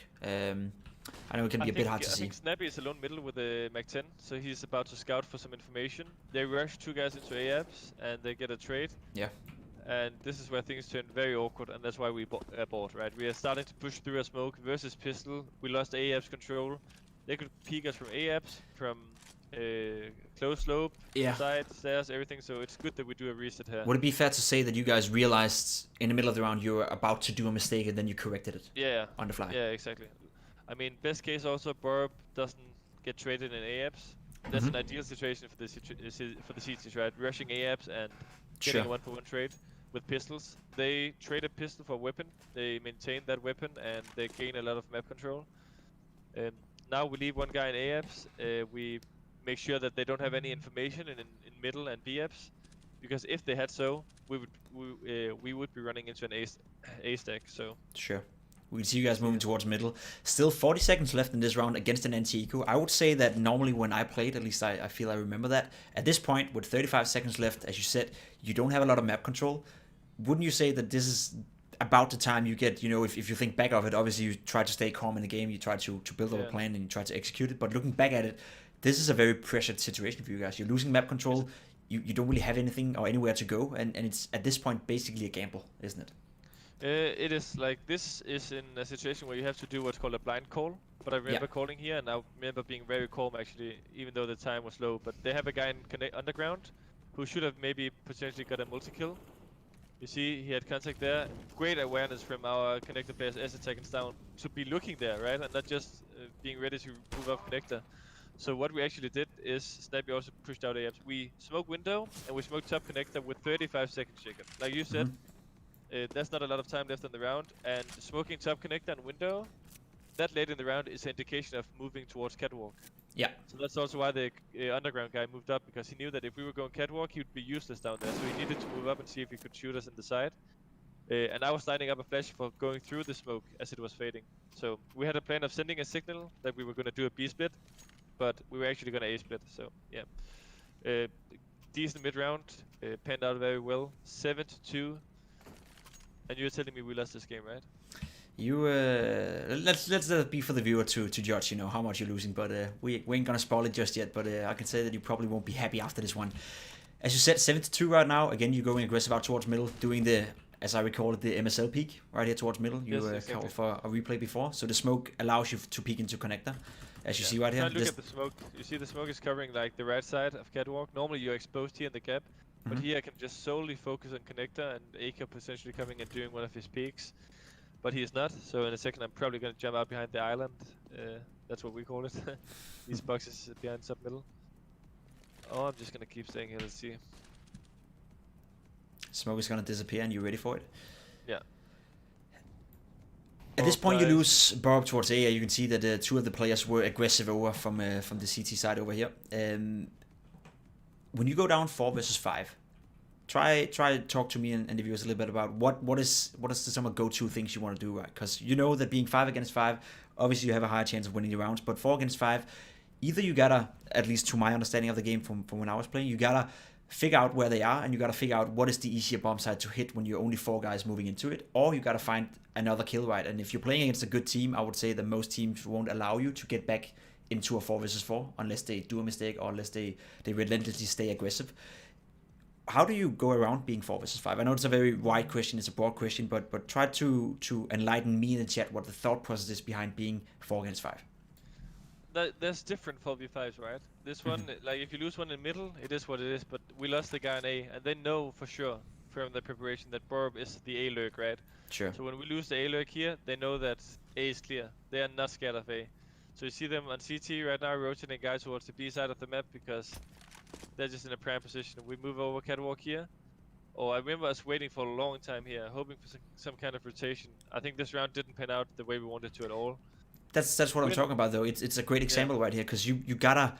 I wouldn't necessarily take risk or take chances in order to get back to a 4 versus 4, but you standing right here in this position and just waiting and waiting and waiting, you're burning a lot of time off the clock, hoping that they'll make a mistake, right? Right now you're playing on the back foot, sort of. I think that's fair to say, that you're hoping they make a mistake, you capitalize off. But I guess that's part of Counter-Strike as well. You can't always be the guy in charge, right? Because if that was the case, then both teams would aim to do that all the time. That's why you see hyper-aggressive teams going toe-to-toe against each other. But how do you feel when you're in a position like this? You know, does that change anything with your mentality or your focus, or is it still, you know, you're laser focused on making the most out of the round? Duel. And James is the kind of guy who would never really do that. He would always wait for his teammates to make that move, right? And then save, yeah. You see here we're doing some kind of weird ass fake. We have one guy B-Apps pushing. I'm trying to make a presence catwalk with the bump. I think I'm ready to return to A because we have a guy in connector who we hope is getting some kind of rotation kills, but and now I come back and A coach is peeking, and honestly that was just a bit of a miss round, not the best mid round decision. But it comes down to the fact you said as well that they were not as scared of A, right? You saw 3 players towards the B bomb side. They had A under control. You had no map control at all besides middle. And at that point, it's relatively easy for the CCs to rotate around. So I guess that's how it goes sometimes. Yeah. We fell into the trap. Oh. Let's see here, me faking middle a bit. 3 guys middle. We are doing this B hit again. Throwing this flash to maintain their vision in middle. That is the same strat you tried to use before, right? When they read it completely. So you're doing it one more time, even though you actually lost it once. And once again, they got 3 players towards the B bomb side. Exactly. So again, they have a good read on what we're doing. Doesn't help them though. Yeah. But I mean, again, this is one of the rounds when you look at it, you're like, okay, so we won that round and we executed well, but you also have to realize that they knew what we were doing. This is interesting though, because I could imagine a lot of viewers thinking to themselves right now, why are you already leaving the bomb side? You could potentially still lose the round, but again, we both know it. Mirage, the B bomb side, 3 against 5. There's literally no way that 1, you should be losing a retake like that. 2, that the CT should be going for it. I could imagine that's what you're thinking as well. So you just want to get out there and cut them off straight off the bat. Exactly. Like I know that they are gonna try to save their weapons, so I'm trying to make a push here.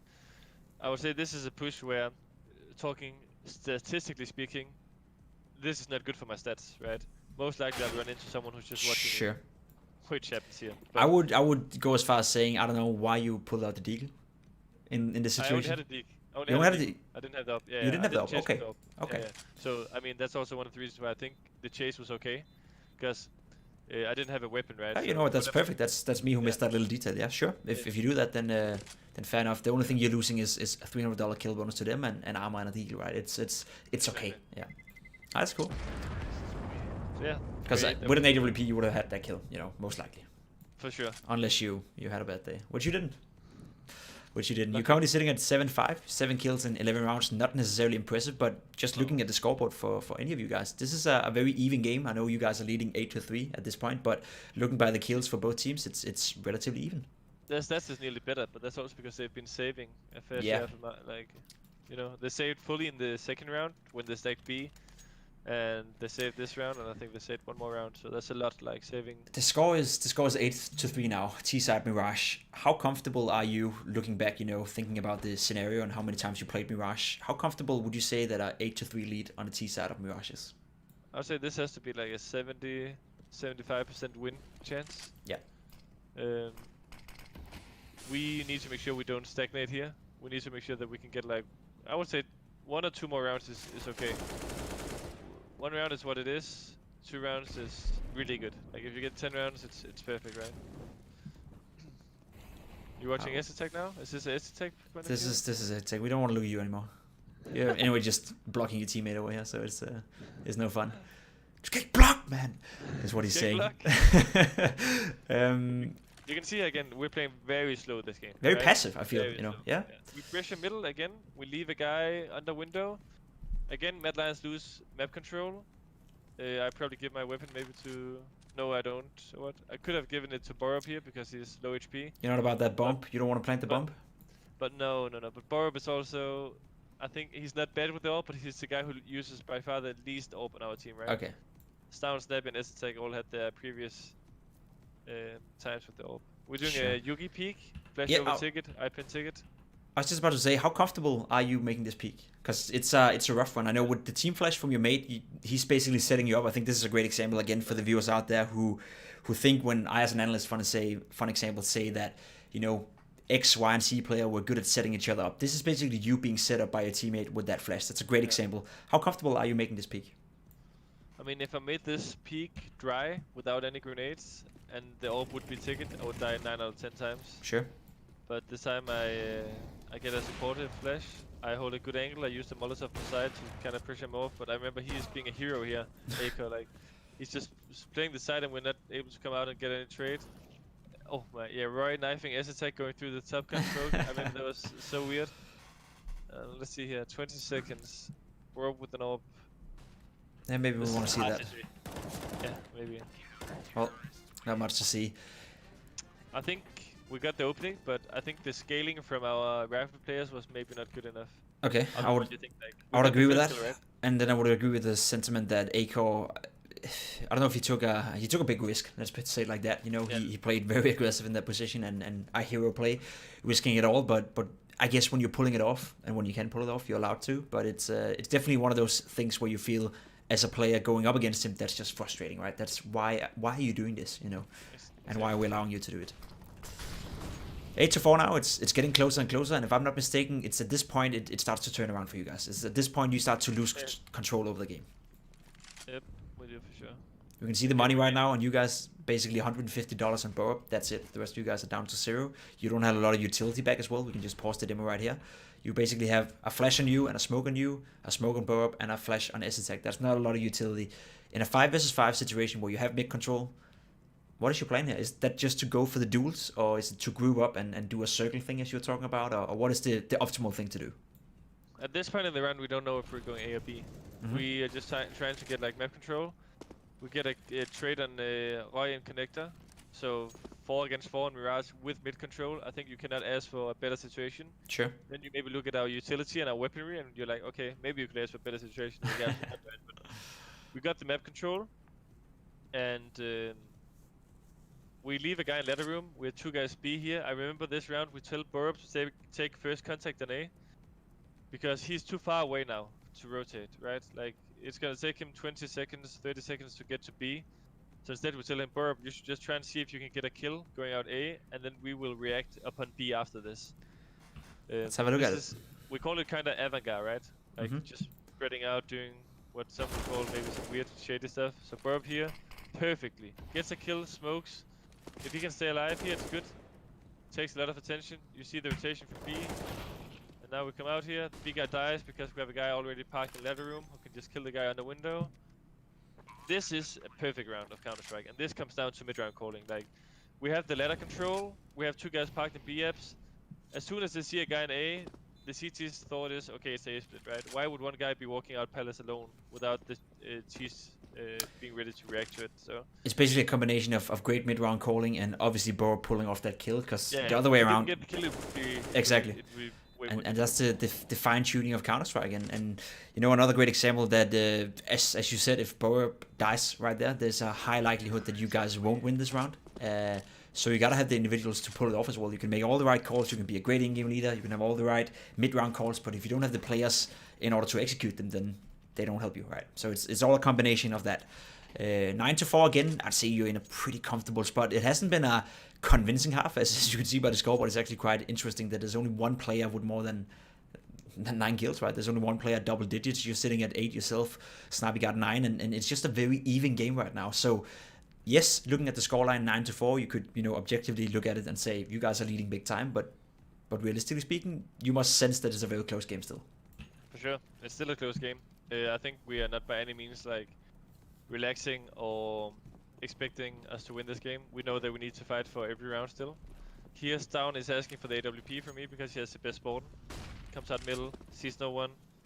Guy in Connector comes out with the orb. And at what point do you want to make that switch again? You don't want to make the switch. Are you just going to play the rifle for the rest of the round, or what's the thought process here? At this point, I'm not going to be like running backwards and be like, hey bro, give me my orb back, because not worth it now. Not worth it, I think. I think at this point I'm capable enough with the rifle, and he's capable enough with the orb for us to just let the round development progress, right? And that's And a we get nice middle luxury three. to have. This is not a bad situation with AK. We already snuck into connector. We're doing like a double glaive in the connector smoke. Both of us just waiting for the smoke to fade. Unfortunately, our teammates die. Let's see here. A little bit of hesitation for both of you, right? STech was ready to move, and you wanted to slow it down. This is a fun thing actually. When I ran out of underground there, I was expecting, I think, the bench to be there, but we were playing on the old patch. Ah. So I wanted to jump into window, but I couldn't. So now I got the boost instead. Tough luck, huh? Very tough luck indeed. Not the best situation for me to be in now, though, huh? That's a trade-off. I don't have my ult, but I get into a star roll position, waiting for them to make noise somewhere, and I can try and flank them. You're a playmaker, basically. Exactly. You see a guy watching it though from kitchen market. Right now they're expecting this peak, right? I think I'm actually kind of unfortunate with the timing. Maybe not. A little bit. It's a 50-50 duel. Could have gone both ways, yeah. May want to work a better than the rifle skills, so we can proceed. I don't know if you're winning or losing the round. It looks like you guys are going to lose this round, but you're not in it, so let's move on. Again, you know, we're talking about a close game. We're talking about a game that coming into it, you guys felt that you should win it, right? We have seen so far in this game, it's been close. But it hasn't been a convincing half for you guys. It's ending, it is 9-5 now.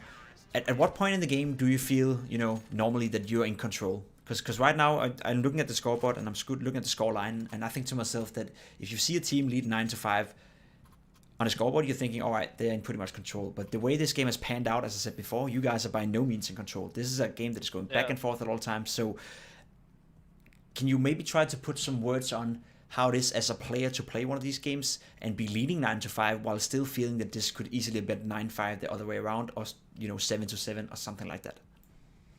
Well, we knew we were leading like 7-2. So since the 7-2, they won 3 rounds and we won 2. So momentum is switching right now, which is also why we know that if we lose this last round, and they win the pistol round, I mean, we're back to even, right? Let's see here. A small fake or what's going on? I think this is not looking pretty. Well, you did a smoke towards the B, and it seems like you guys are faking the strat you've been using 3 times, where they every single time have stacked 3 guys towards B. So the call I could imagine is a good one right here. Like you're basically getting what you want. Yeah. But our AF's guy dies now, so they know it's a fake. And now we're left in a 3v5. We used all of our utility. There you go. Rifle put to work. The call itself, I like. The call itself was actually a good idea, right? Once again, you caught him off guard. The problem you had was you lost the guy in APS. Has he won that duel, then that would have turned around the entire round. And I guess that's another great example for the viewers out there, that it's about those, you know, there's something in Counter-Strike that we call key kills, I guess, you know, very important kills. A kill is not always just a kill. The one you just got here, for an example, 2 versus 5, a refrag, it's not a very important kill. It's a kill you're supposed to get, whereas the kill that the player from the CT side pushed into APS, that was basically a game-winning kill or a round-winning kill. So for you guys, how annoying is it to have, you know, the sense that you're calling the right strat, you're having a good idea, but it's just not working out, down to you guys not winning the duels individually? Could be worse. I think the round fell apart so quickly that it wasn't like you. See you, Aker. It would be more sad if the strat worked, and you know, Stown got out on A, caught a guy rotating, and we still lost the round. Then it would have been frustrating, right? Okay. Pistol round, aggressive, very aggressive. We'll go down underground here. 3 guys underground. I'll probably die. Left eye peek here. Yeah, that's not fun. Yep. But it's not bad for the team. Normally a CT trade is not that bad, but we kind of ruined their strat in this round. We push further up to B. Oh no, I remember, I think STech gets this kill here. Could be the I case. remember this was so awkward. This was a good position by Bobsky. And at this round, Snipey needs to be a hero. Put on the cape, or whatever it's called. Put on the cape, not happening, and you guys are losing the pistol round, unfortunately, if I'm not mistaken here. Again, the B retake, it's not gonna happen. They actually rotated towards the A bombs, that's interesting, and you guys are completely, or Stown is completely fooled by it. How important are the pistol rounds on the CT side of Mirage? Because I imagine you as an AWP player, you want to get that up in your hand ASAP, and it inevitably makes it harder when you don't win the pistol. It is. It's very important, but also I think the second round as CT and Mirage, if the terrorists plant the bump, is one of the worst. Like when they drop the AK, they have 2 options. They can like drop SKs or Krieg, and take very good duels versus your pharmacist or your M4s on this map. Or they can do some kind of explosive strategy with like Mac 10s and full utility. So I hate the second round of Mirage when you make the terrorist plant bump. You do have a Scout though. I do. I got it dropped. You can see it from my teammates. So I have some lovely teammates. I'm saving some cash for my orb. This is the thing that I guess if you trust your AWP player, or if you feel that having an AWP on your team is important, it's good to drop a Scout to him so you can still have. And who made that sacrifice from the team? You remember? Ezetec. Good guy. Good guy. See this guy B, miss a shot, a bit unfortunate, but now I'm expecting them to maybe be a bit scared of going B. It's funny, you just saw a second there, right? You're just freezing. I guess at that point you're getting communication in from your teammates. At that point you're trying to figure out in your own mind, what's going on and where should I be focusing towards, yeah? Yeah, exactly. Round is just playing out here. 1 minute. You see the difference between Mad Lions and Seiko and ours is they don't have any map control. No. Nothing. They are going to be running in blind. Wherever they go now, it will be blind. So. As you can see on the minimap. No, I remember this was so bad by us. And Luke, Snappy, and Borob, both of them are going to be A. Borob is going to be smoking the balcony. I remember this round. Yeah. Have you already done a demo review of this one? Yeah. Yes, we have. And Snappy, I think Snappy should have been committing more towards playing the A side here, late. There's 30 seconds. They smoke slope. Even have a smoke. Balcony. Yeah. No, they smoke both at the same time. They just smoke slope and they just smoke balcony. 36 seconds. If they would have used a chain smoke, smoke slope again, what were Mad Lions gonna do? They would have to run through the smoke. Now they can kind of wait out the smoke a little bit and. Yeah, you get caught off guard, yeah. So you basically had the read, you had the opportunity, and you just didn't capitalize off it, right? So when you talk about a demo review with your teammates like this, I assume Snappy is well aware that could have been a mistake. How hard is it to do those kind of demo reviews? Because I could imagine some players out there would be saying, "No, I didn't do a mistake. I could have done this. I could have done that." You can always be smart. Hindsighted. But is Snappy and the rest of you guys on your team, are you pretty okay and open to criticism in that sense? I think there's room for improvement for all of us. Okay. To be honest, I think in every team I play in, there's 1 or 2 players who's really good at handling criticism, and there's 2 or 3 who's not. So it's one of the most important aspects, but also it's easy to watch the game afterwards in hindsight. Exactly. Sometimes there's a bit of doubt in what has been said on TeamSpeak, what has not been said. So that's also why we try to ask the tournament organizers for the TeamSpeak recordings afterwards as well and stuff. Yeah, do you record your practice, for example, when you practice? Yeah, we do. Every practice game is recorded. Yeah. Good idea.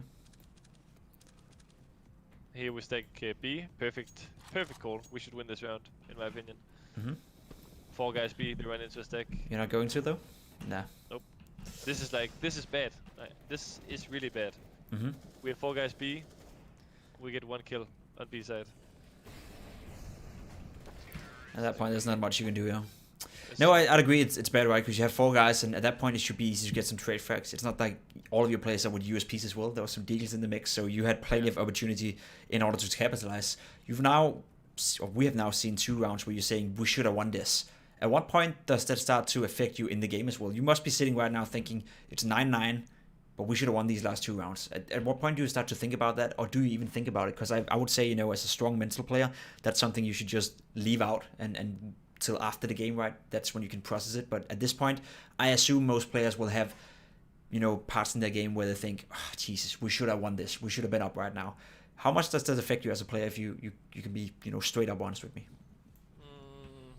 I think if it happens like 2 or 3 times a game, you'll start thinking about it. You start thinking about like we're potentially throwing away this game. People might ask why am I molotoving window.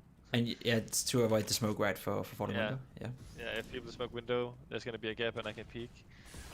But it's something that the more experienced you get, the better you'll be at try and ignore that you're throwing away rounds. But you know the frustration yourself, Jacob, as a player when surely you know you should have had the opponent and you keep making stupid mistakes that is gonna give them chances.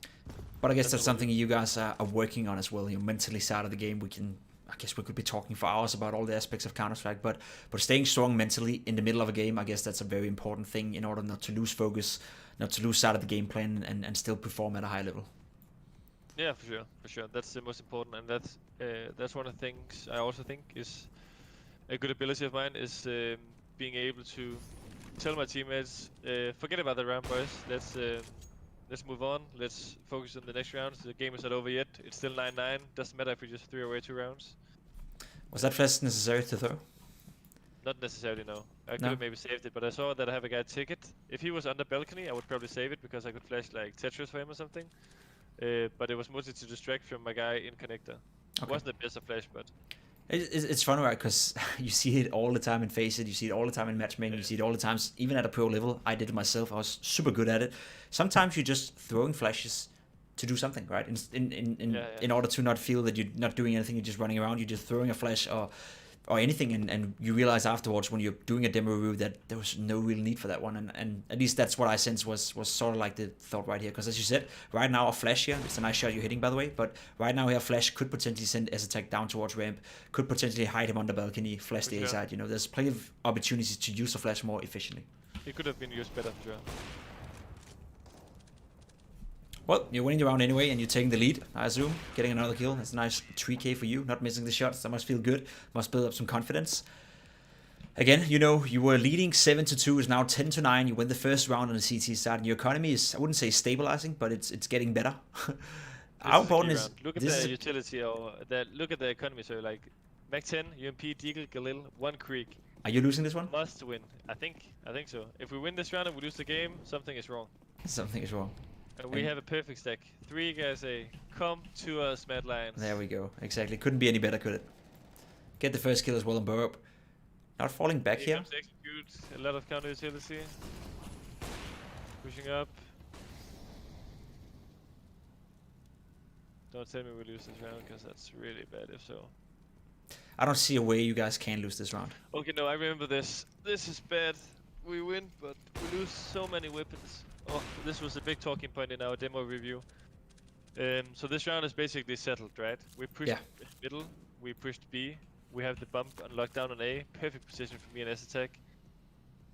Watching this gap. You can spot him right here. Yeah, I call that he's jumped over. Now, look, 4 against 1. We know he's AFs. We know he's in AFs. Look at our economy, right? We don't have the money to just stupidly chase him.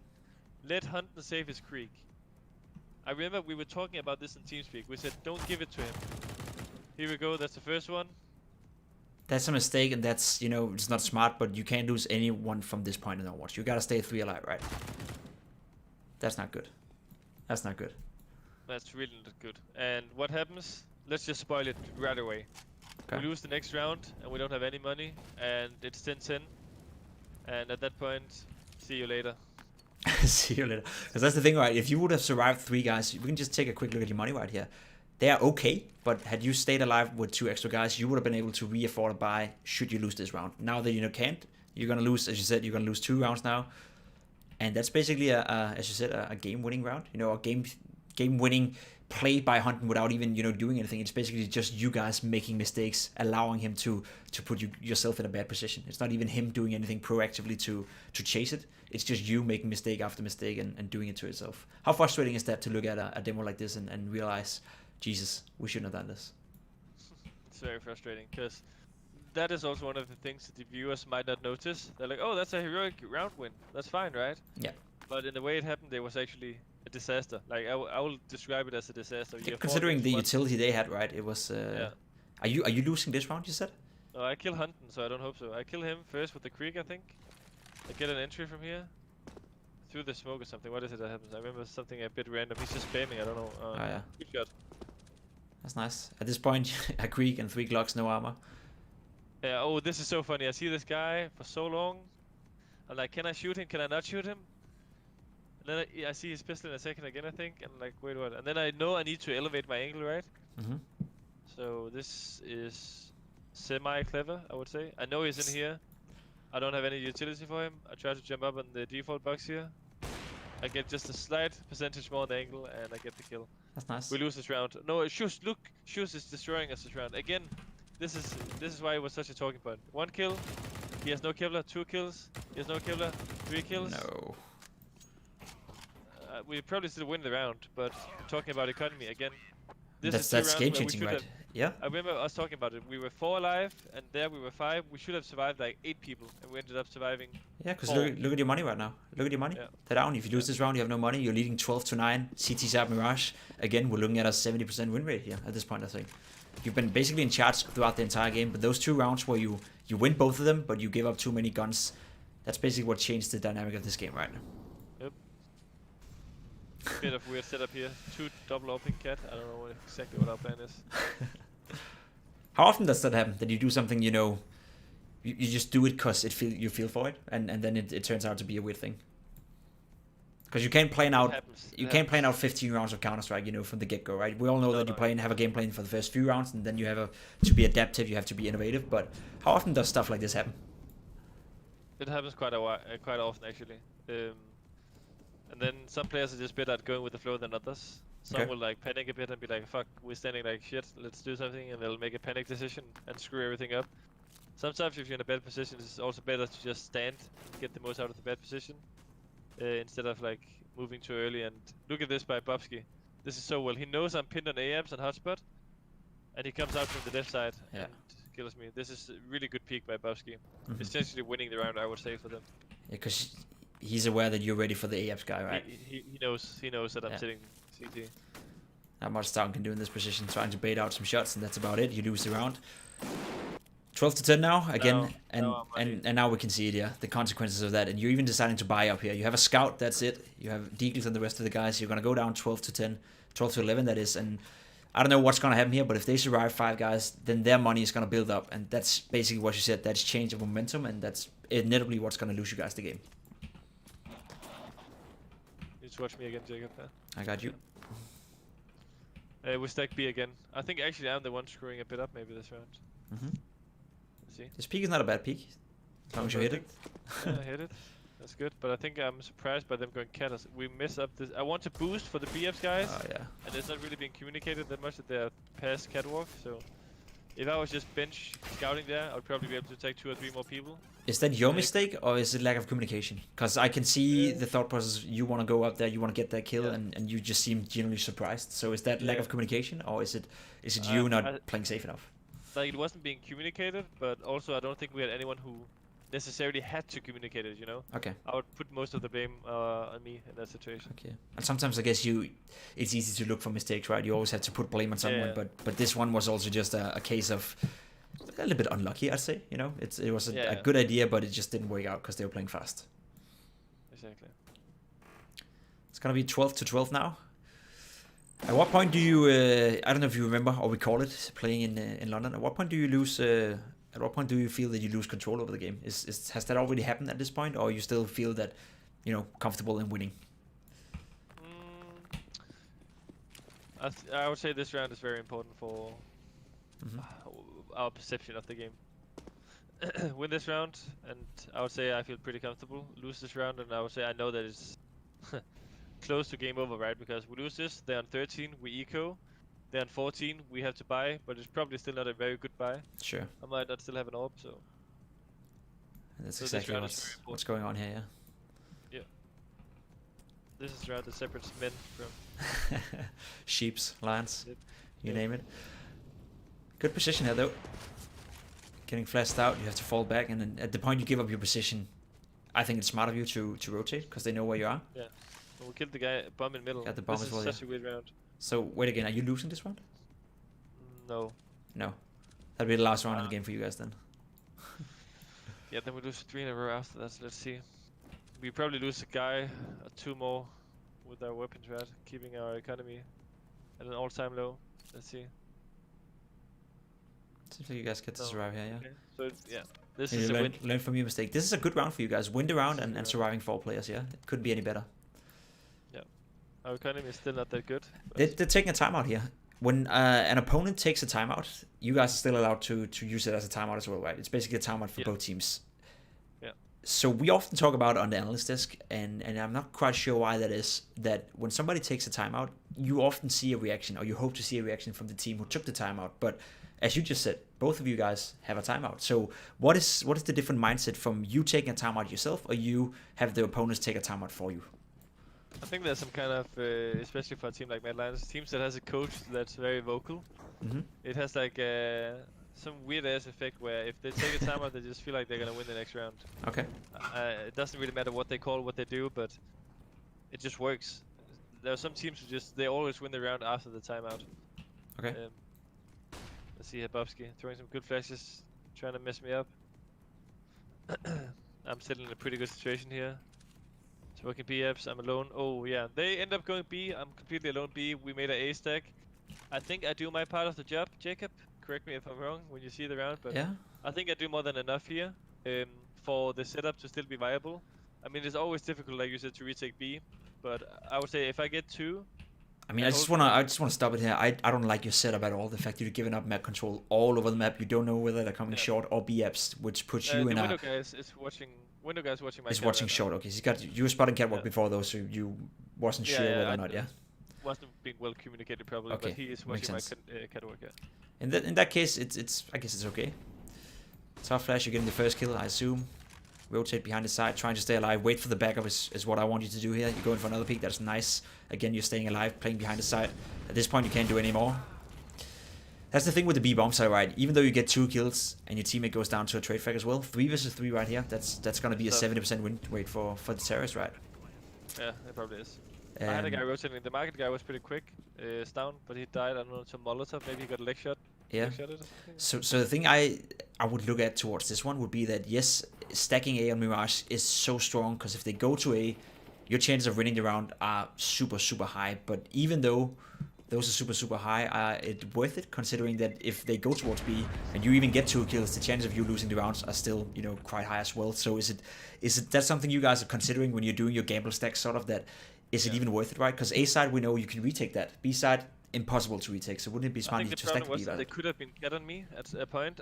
That's why I took the more passive angle. If I was still okay, I'm glad you say that, right? I'm glad you say that because I was about to say that you didn't play that too aggressive. If I were you, I probably would have stayed on the balcony and spotted deep into the B apps. You would get the first kill, fall back, get the second one, fall back, get the third one. Exactly.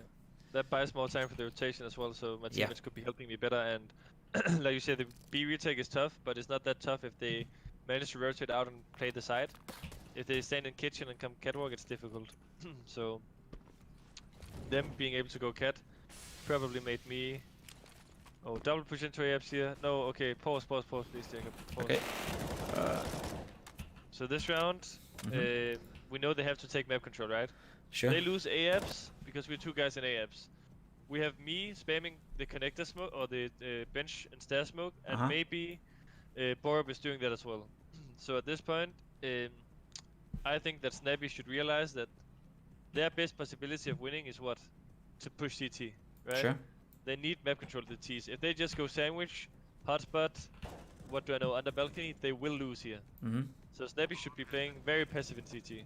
He's opening himself up right now, yeah. He's going for the duels instead of waiting for them to come to him, yeah. Yeah. So he shouldn't be taking first contact. He should actually be taking last contact. He should make us move all the way up to the side before he's moving forward in CT. Yeah. Now they have CT.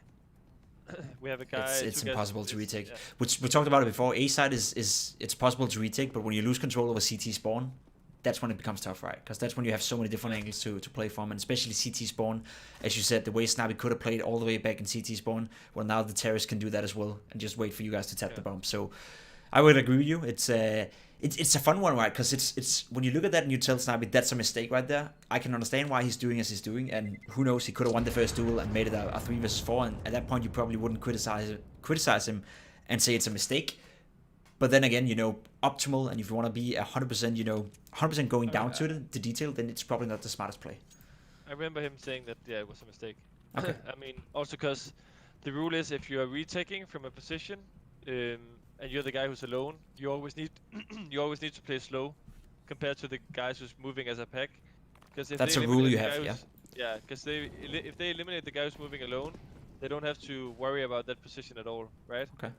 Okay. Talk to me about why you decided to buy an MP9 instead of a FMS or even an M4. I think you could afford. Yeah, we wanted to do like a push in Palace, where I felt like this would be better anyways. I would just be jumping around like this for Patrick. Okay. So you remember that trade they did on Borup? I was looking for that trade. Okay. Just on our CT, right? So. But that limit, like, and it's a valid point, and I see the thought process of that going into the round. But what now? What now when you don't get that peak? Well, You're stuck on probably an best MP9. case, I should have stayed in AFs Yeah, with the MP9, and Patrick should have moved out. that's what I'm thinking too. He Yeah. also has more utility. But let's be honest, the So- position you're in right now with an MP9 is not optimal. Let's put it that way. No, it's not the best, but then again, we gained some map control, which means that I can rotate maybe to B or somewhere else and play a close position like hotspot or under the window or something, which is not too bad. So at this point, I'm not too worried, to be honest. Still, Okay. I mean, if they go A, we could still lose, yeah, but we have Patrick in a position that they're not expecting. So we make the most out of this. I tell the guys that I'm gonna be looking a bit for info, maybe, or what? What's the deal here? Yeah, you're standing up on the balcony right here. You had a chance. Now Bobski's gonna come in at you. I felt you had a chance of playing the bait role. You guys are stacking the B bomb site right now. That's clear. You have two guys towards A. The reason why you're doing that is because you had AFs control. So when you know there's nobody coming from AFs, the chances of Bobski was just making noise here, right? So that was Yeah. a good play by Bobski. it was, Now but they go A. It's rough. it is rough. And I think the problem that I'm seeing, at least from my analytical point of view, and you can say whether you agree or not, is that you guys are not aggressive enough. You guys don't have enough information in terms of where they can be. You have a guy inside AFs, but that doesn't really matter when you give up. 5v3 though. 5v3, Jacob. 5v3. Yeah, and you're losing it. But look at your positions, right? Let's just quickly stop it here. You have two guys stuck on short. You have two guys towards CT spawn. You have a guy coming from AFs. I think the positions. I think you should win this round. I definitely do, but I think your positions are not optimal. The position A-core is in right now, you should be getting 2 kills. That's it. That's going to be a 3 versus 3, and you have Bobski and A-core towards connection. I I'm think. not sure Eko should get 2 kills with an AWP in ladder room versus 2 MP9s. You have a point. He has an LVIE. At least 1 kill then. Has the backup from Bobski in connection. Yeah, if Bobski helps him, they get both of us. I think the problem for me here is that you guys, as you said, you were never spotting into B-Apps. You know Bobski made noise, but you were never really aware whether it was just one guy or potentially more. So you never got the information of whether they were actually moving towards B or they were splitting A from connecting and slope. I know you had a guy inside A-Apps that was S-Attack, and usually that's the tell, you know, that you use as well, that if A-Apps is clear, there's a less likelihood they're going towards the A-bomb side. Then again, when you have mid control, whether you're coming from connection and slope or you're coming from slope and apps, it's basically the same thing. I would even say it's stronger to go from connection and slope. So it's not really a tell per se that they're not coming towards the A-bomb side. So I still lack a little bit of aggression or a little bit of more info. And then again, it's easy to say because it was a gamble stack, I'd say, right? Yeah. And see how it pans out. You have an MP9 and again M4 here. I'm pretty sure you would have liked that. We know it's blended for connector, so we know that someone is going to be in connector or catwalk or something, you know. So here we're looking for him. I see Eka. I go up here. I maybe should go for the AWP, because this is going to cost me a second or two. Tries to support a flash over. Now 3 against 1. We have some time still, but yeah. Hunt gets 2 kills and I'm too far away from the bump, you know. Yeah. So this round is just GG. That's a shame. Of course, a 5 versus 3, you should win it, but I just, as I said before, I think the positions were stronger than Mad Lions guys, and when you win a 1 versus 3 versus Hunten, don't know what happened, right? But I think that's a round you should win. Yeah, we should have. I think we were still stressing a bit too much about the bump. We still had time. Stown had a kid. He died to Hunten as the second one of us 3. He could have waited a bit for me to come and cover him. I think he tapped it and was just watching for slope and lost the duel. And at that point, you can't really say that much, but... Sure. It was nicely played by Hunten, right? He played it to perfection, especially going down ramp and playing the time on the bomb. He knew it was already running slow due to your positions coming into the retake, so you can't take anything away from him. That was perfectly played by him, but as you said, maybe stressing a little bit too much. And maybe, again, the positions, you were so far away from the bomb that you sort of had to stress into it, I'd say. At this point, if I may say this, and you may again agree or disagree, I still like you being more aggressive. I don't think I've seen on the CT side you being inside AFs with your AWP. I haven't seen you peek down slope. I haven't seen you peek all the way into B apps. I haven't seen you be down in middle peeking underground. I need more aggression coming out from you because it's a little bit too static for me. You're moving around a lot, but you're getting smoked off and you're not really getting into the duels before it's tougher for you to get the kill, sort of. You're not making it easy for yourself. I don't know if you'd agree with that. Yeah, both yes and no. I think I could have been playing this game more aggressive, but I also think that the passive positions I have been taking, they have been running into me. When I was behind the firebox, they came A. When I was B, they came B. And that's basically the rounds I've been having the AWP right. So I think also economy has been hurting a lot this game, which means that I haven't been having the AWP that much. If I have the AWP more and the economy is stronger, I'm more willing to take some risks, because if I lose it or if I die, we can always just repurchase. But for sure, I could have been using some more aggressive. I think it's more the general sense of this game, right? I just need to see you make sure that they don't get the space they want to work with. I think Mad Lions right now in this game on the T side, they've been going pretty much where they want to, right? There's been nobody stopping them early. It's a good point for sure. Like that's one of the points that people don't realize when you're playing like aggressive or doing things, which is I'm just faster than Bubsy here, by the way. That's nice, yeah. He had an AWP, that's right. That if you just play passive as CT and you let the T's do everything they want, they can execute upon whatever position they want. With perfect utility, perfect scaling and so on. That's why you need to be aggressive in making moves. 2v4. Yeah. That's it, game over, 16-13.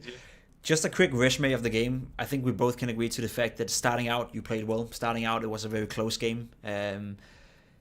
You lost control, I would say, over the game when you lost those people to Hunten, and I believe it was Shush in those 2 rounds when you had all the money going for you. You had the possibility of actually getting up 12-9 with good economy. You went up 12-9 with bad economy instead, which was completely unnecessary. And from that point and onwards, I would even say by watching this demo with you, and again, I don't know if you agree or disagree, you're more than welcome to give me your insight, but it wasn't necessarily you guys making too many mistakes from that point. You did okay. It was not a you guys throwing away clutches you should have won. It was more you guys not playing, the best you could have at that point.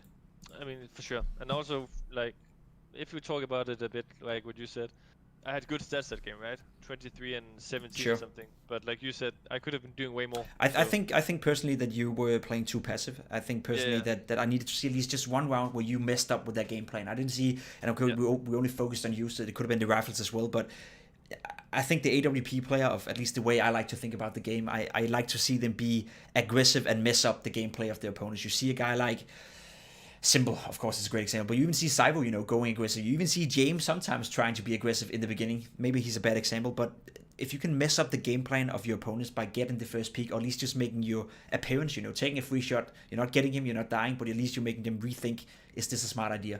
That I didn't see enough of you doing in the CT half. And I agree with you, the economy played in, the way you probably had a game plan played in, but more aggressiveness and more proactiveness coming out of you is something I would have liked to see.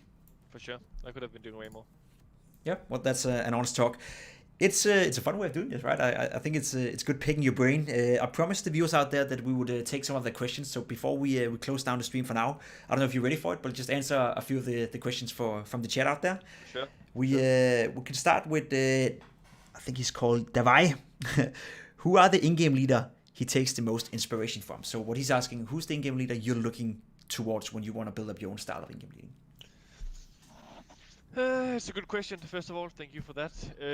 I think me specifically, in my earlier days, I was looking a lot at Fallen, because we were playing a similar role.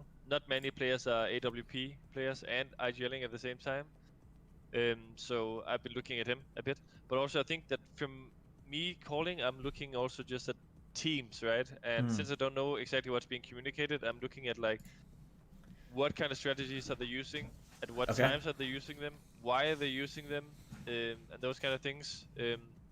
When I'm at tournaments, if I can, I try to sneak my way behind teams and listen to the communications a bit, especially those who speak English. Oh, and nice. It's one of my favorite things to do when I'm out, analyzing events, especially when Astralis or you guys are playing, to be able to understand that in-game communication. It's fun, right? Because all teams do it differently. Like the intensity in Astralis, for example, when I listen to them compared to the intensity in North, it's just two different things. And it makes me think, what is it North don't realize in that sense, right? Exactly. And it was my favorite part as well, at like the young lands, like 2012, 13, also the ones just like when you and me were playing Counter-Strike Source, Jacob, even worse teams, like it was just so fun to sit behind them and listen to the communication and so on. Were you told the story by back in I think I was playing in Western Wolves with Glaive and those guys, and we were standing behind Pasha, so we there was a lot of games going on at the same time, and we each picked a team that we wanted to stand behind to sort of anti-strat them. Obviously the 1.6 players came from World Control and we were from another. We came from Counter-Strike Source. So I was standing behind Pasha and I was watching them play a game. Like I was standing straight behind him, and then all of a sudden he just turns around and say, go away, pimp. What are you doing? And told me to get out of there, because apparently that wasn't accepted back then, to do that, at least from the 1.6 community. That's something we always did. That's something that I love the most, as you said, standing behind teams and realizing how they communicate, how they rotate, and all that kind of stuff. It's sort of like what the coaches are doing right now behind you guys. They have the overview of the entire team and they're listening to the communication. How much do you guys, as you said, you're trying to answer my question before, but how much do you use that in terms of learning stuff as well? I mean, that's kind of how I learned a lot of team basics in Counter-Strike. It was at a tournament called, it was also called like Blast actually. You maybe remember it. It was like a smaller Danish LAN tournament. Yeah. And MTW was playing there with Ave, Sonic, those kind of guys, MJE. And I was like a young guy. It was my first event. Like I was so young. I was maybe like 12, 13 years old or something. And I was in the queue to the event, and I was standing like in front of Sonic and some other guy, and I was like pretty starstruck back then. Even though 1.6 was what it was, and Counter-Strike was maybe not as recognized in the community, but they had like a program on DK4, maybe you remember something. Sure. Yeah. And I was a big fan. And then when I was out of the tournament, I exited early in the B tournament back then. It's like 10 years ago. I instantly sat behind them, and I was just listening to the communication, and all of a sudden I realized, wait, what? They have spot names for every position, they have strategy names, they have keywords, they're looking at each other's screens to see what angle is he holding, how can I help him? So many things just started running in my head and be like, wait, okay, this is how Counter-Strike is supposed to be played. So watching firsthand behind one of the very best teams of all time, 1.6, is what taught me a lot actually. Makes sense. It makes sense. Another question from one of our lovely viewers. I am Mikkel is asking Twist, and I assume he means the Twist in Team Liquid. Overrated or underrated? I think he's a guy who has one of the highest skill ceilings in the game. For me, for a long time, he's actually been underrated. I still think to this day he is, but he's underrated in terms of when he hits this level, his consistency. I think he's like a top 5 player in the world. Sometimes he doesn't hit that ceiling, but if you look at some of the roles he's playing as well in Liquid, I don't think he has like the star roles the same way that like Elish has, or maybe Neff. He's playing some of the top roles, but like there's not many players that I would want to avoid as much as him going into Inferno, him playing like pit area or so on. And his mechanics, his aim, I mean, you see that 1-on-4 on Dust 2 behind the boxes. Like I don't think there's a lot of players to do that. Maybe like 5 or 6 players in the world. So in that sense, I think he's underrated for sure. Okay, I'd agree with you. Another guy is asking, and he's called X Demore. I'm thinking it's always tough with those gamer out there. What do you think about 6-man rosters? And I think I will give a follow-up question to you in regards to that. You've seen Astralis now do it. Heroic, your team, you as an in-game leader, you're basically in charge of your team. Could you see the benefits of having a 6-man on your roster, or would that mess more with the system you're trying to build up right now? I think it requires some structure that I'm not sure we have within the organization at the moment. Okay. But I definitely vouch for the idea. Also, what many teams will do now is probably look at Astralis and how they do it, and then they'll start copying that in a few months or years. So I think it's good that Astralis is taking the initiative, and then we can look at other teams, how it works, is it going to work? And that's the thing, right? Because they're taking the risk for, I guess, all of us right now. They're taking the risk for the entirety of the scene. If this turns out to be a bad idea and Astralis just fall down and never get back to the level they once were, of course, there's more aspects to it, but then I'm pretty sure we won't be seeing Na'Vi or Heroic or North picking up a 6, anytime soon. So I guess you're spot on when you're saying that. But then again, Jacob, as well, from like cycling, football, any other game. Like, tell me a sport game, like a team sport game, where you don't have substitutes. Yeah. It doesn't exist. Can't. I mean, cycling is the closest we get, but you basically have substitutes in the sense that you can pick from different riders to take you with, to a certain race. And when you're in the race, you obviously can't substitute them, but you have a variety of riders you can pick for certain races, for certain aspects. And I guess you could apply that logic to certain maps, maybe. Maybe Siblings is a player that just absolutely hates to play Inferno, so maybe you have that 6-man come with you to a tournament. So every time they play Inferno, you can play Inferno. It's definitely interesting to see how they're gonna work it out. And as you said, I think you're spot on when you're saying that they're basically taking the risk for everyone right now. And if Astralis still is a successful team in half a year from now on with 6-man roster, then why wouldn't people be looking into 6-man rosters? One last question from the chat here. We got Frank the Evil Teddy asking, will we ever see a Pimp versus cadiaN 1v1? And I guess a follow-up to that one would be, what are we one-on-oneing in? Because Counter-Strike, it'll be easy for me. Running, it'll be easy for me. Cycling, it'll be easy for me. I can't even think of a thing you could win me. I can mention quite a few, but let's keep it. What would that be? Let's not put that out on the screen right now. I think Yeah, we could probably do some 1v1s. I think given my history in 1v1 Counter-Strike, Jacob probably has the upper hand. I also played quite a few 1v1s. That's how I made my career, actually. That was the first time I joined any team. There was a 1v1 aim map competition on an old Danish website called Explain, I remember, and I somehow got all the way into the semi-final being that little aim star, aim kid, and then all of a sudden I was offered a spot on a team, so maybe that's the road to go. If you're young out there, just sign up for all the small tournaments, all the aim maps, and I guess you can vouch for the fact that when you're younger and you just have the aim, just focus on that and you'll learn the rest as you go. For sure. I mean, one thing we do more in our team than what we do 1v1s as well on aim maps, but we play a lot of 2 versus 2. Okay. Unlike canals and Dust and Aztec and so on. And I just want to say you don't want to be messing with me on the 2 versus 2s. So if you can find a partner, I challenge you. I'll play with Patrick or Stown, and I wish you good luck. You know what? I'll find a partner. We'll take a 2 versus 2 and we'll put it out on either you or my YouTube or something like that. We'll figure that out sometime later. We can maybe even stream it Rally Fair on the Blast TV. One last question I have for you before we round the show off. First of all, thank you so much for coming into it. Very insightful the way you're explaining what you're thinking, what you're saying. I like the confidence coming out of you. You said earlier that you consider yourself to be one of the best in-game leaders in the world, or at least has the potential to be so. So let's round off the stream with another tough question for you. I've been hard on you today, but I just want to stick it one more time to you. You give me your top 5 ranking of current Danish in-game leaders right now, and you have to include yourself somewhere, if you think that you deserve it. Okay, sure. I think the first 2 ones are at the moment quite crystal clear for me. You have Glaive on the top spot. Number 1, Glaive, I'm looking at you. He's been ever since he started playing again, basically, right? For sure. Congrats on your successes in Astralis. You deserve it. For a long time, you have been in a position in the Danish scene where you have not been able to show it. So, congrats on making it this far, and winning the majors and leading the best team in Counter-Strike history. The second one goes out to cadiaN, who also has a special mention from my side. Not many players can lead that many teams and bring them to like the best or second best spot in the world. cadiaN has done that not only in Astralis but also in Mousesports, also in FaZe Clan. So from my perspective, there's no doubt that's 1 and 2. Sure. Then there's number 3, 4, 5. Let's see who we have. This is when it gets exciting, right? We have you, there's Asilian, there's Hunten. Yeah. There's many out there. Hunten, Snappy. MSL. MSL, that's 5. There's 5 players who we need to fit into 3 spots, right? You gotta be honest with me. Don't sugarcoat it, yeah. So, am I talking just in terms of pure in-game leading, or who I would pick for a team in an order, You give me the one you'd pick for your team, and you can pick yourself, of course, as well. Okay. Well, as confident as I am, I'm going to put myself in the 3rd spot. I think it would be silly of me not to. Sure. If I compare myself to those guys, MSL and I play the same roles, right? In-game lead and AWP player.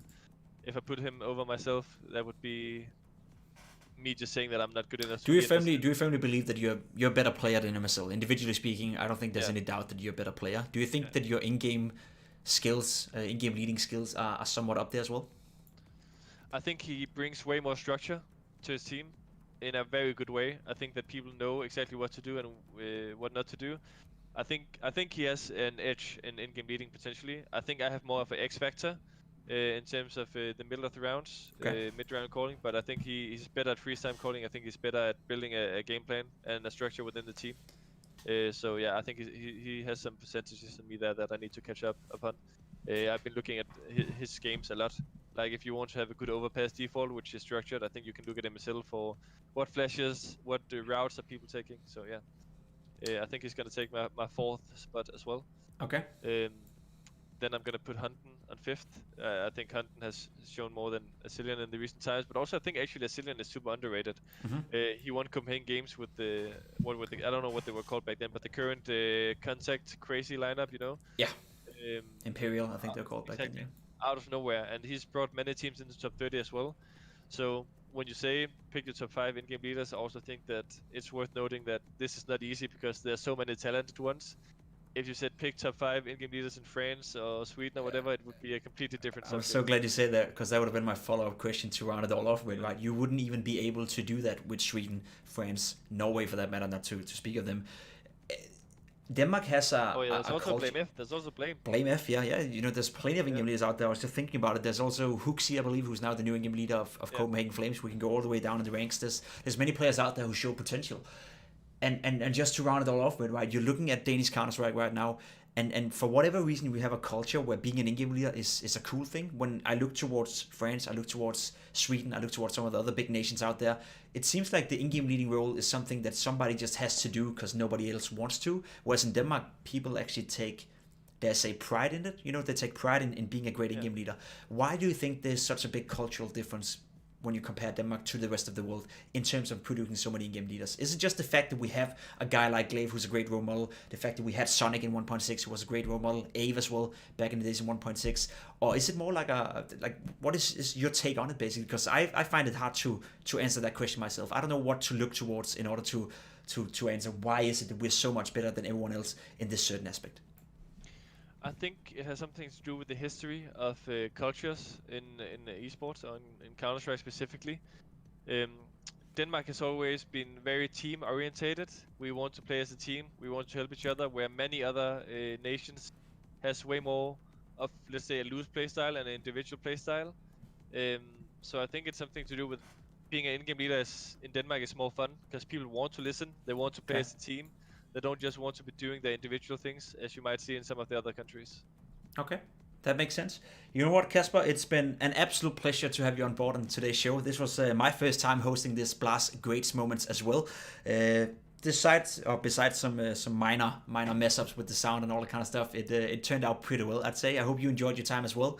The last words will be yours, Kasper. If you want to give a shout out to your Instagram, your YouTube, where people can follow you, you know, where people can follow Heroic, the scene is yours now. Thank you, fans. Do whatever you have to do, and then I hope you also had a good time in here with me. I did, for sure. I just want to thank you guys for watching this format. You should probably start out by following the Twitch channel if you're not already. Lars will be doing a lot of other good content, and yeah, thank you for inviting me. I've been copying Jacob a bit in regards to my Instagram, so if you want to win a 6 stat track Bowie knife, you can go to my Instagram. It's cadiaN CS. Go check it out. And yeah, just thank you for inviting me. Thank you for all the questions in the chat. I hope you guys will keep supporting us throughout 2020, and yeah, stay safe in these Corona times. Yeah, I don't hope you think I was too rough on you, but I like to poke you a little bit. I know you can handle it, and as I said before, I'm super happy with the way you responded to most of the questions. You're being honest, you're being gentle, and you're saying whatever is on your mind, and I think that's a unique quality that not many players out there are practicing as of right now. So thank you so much for that, Kasper cadiaN. That'll be it for us. That'll be it for now. It was a pleasure hosting this first session of the Blast Greats. I am pretty sure we'll be back next Friday with another guest, so stay tuned. Don't forget to follow Blast on all the social medias. I know they're posting out clips on Twitter, they're posting out clips on Twitch as well. They have an Instagram as well you can follow. Basically, go Google Blast and make sure to follow them. Same goes on for me, boys. It's been a pleasure. It's definitely a challenging role to be in this one for me, but I think me and cadiaN did fine, both of us. We're both Danish, we both have a thick accent, and we're both ugly, but it turned out pretty well regardless. I'll see you guys next Friday, and you guys have a wonderful weekend out there.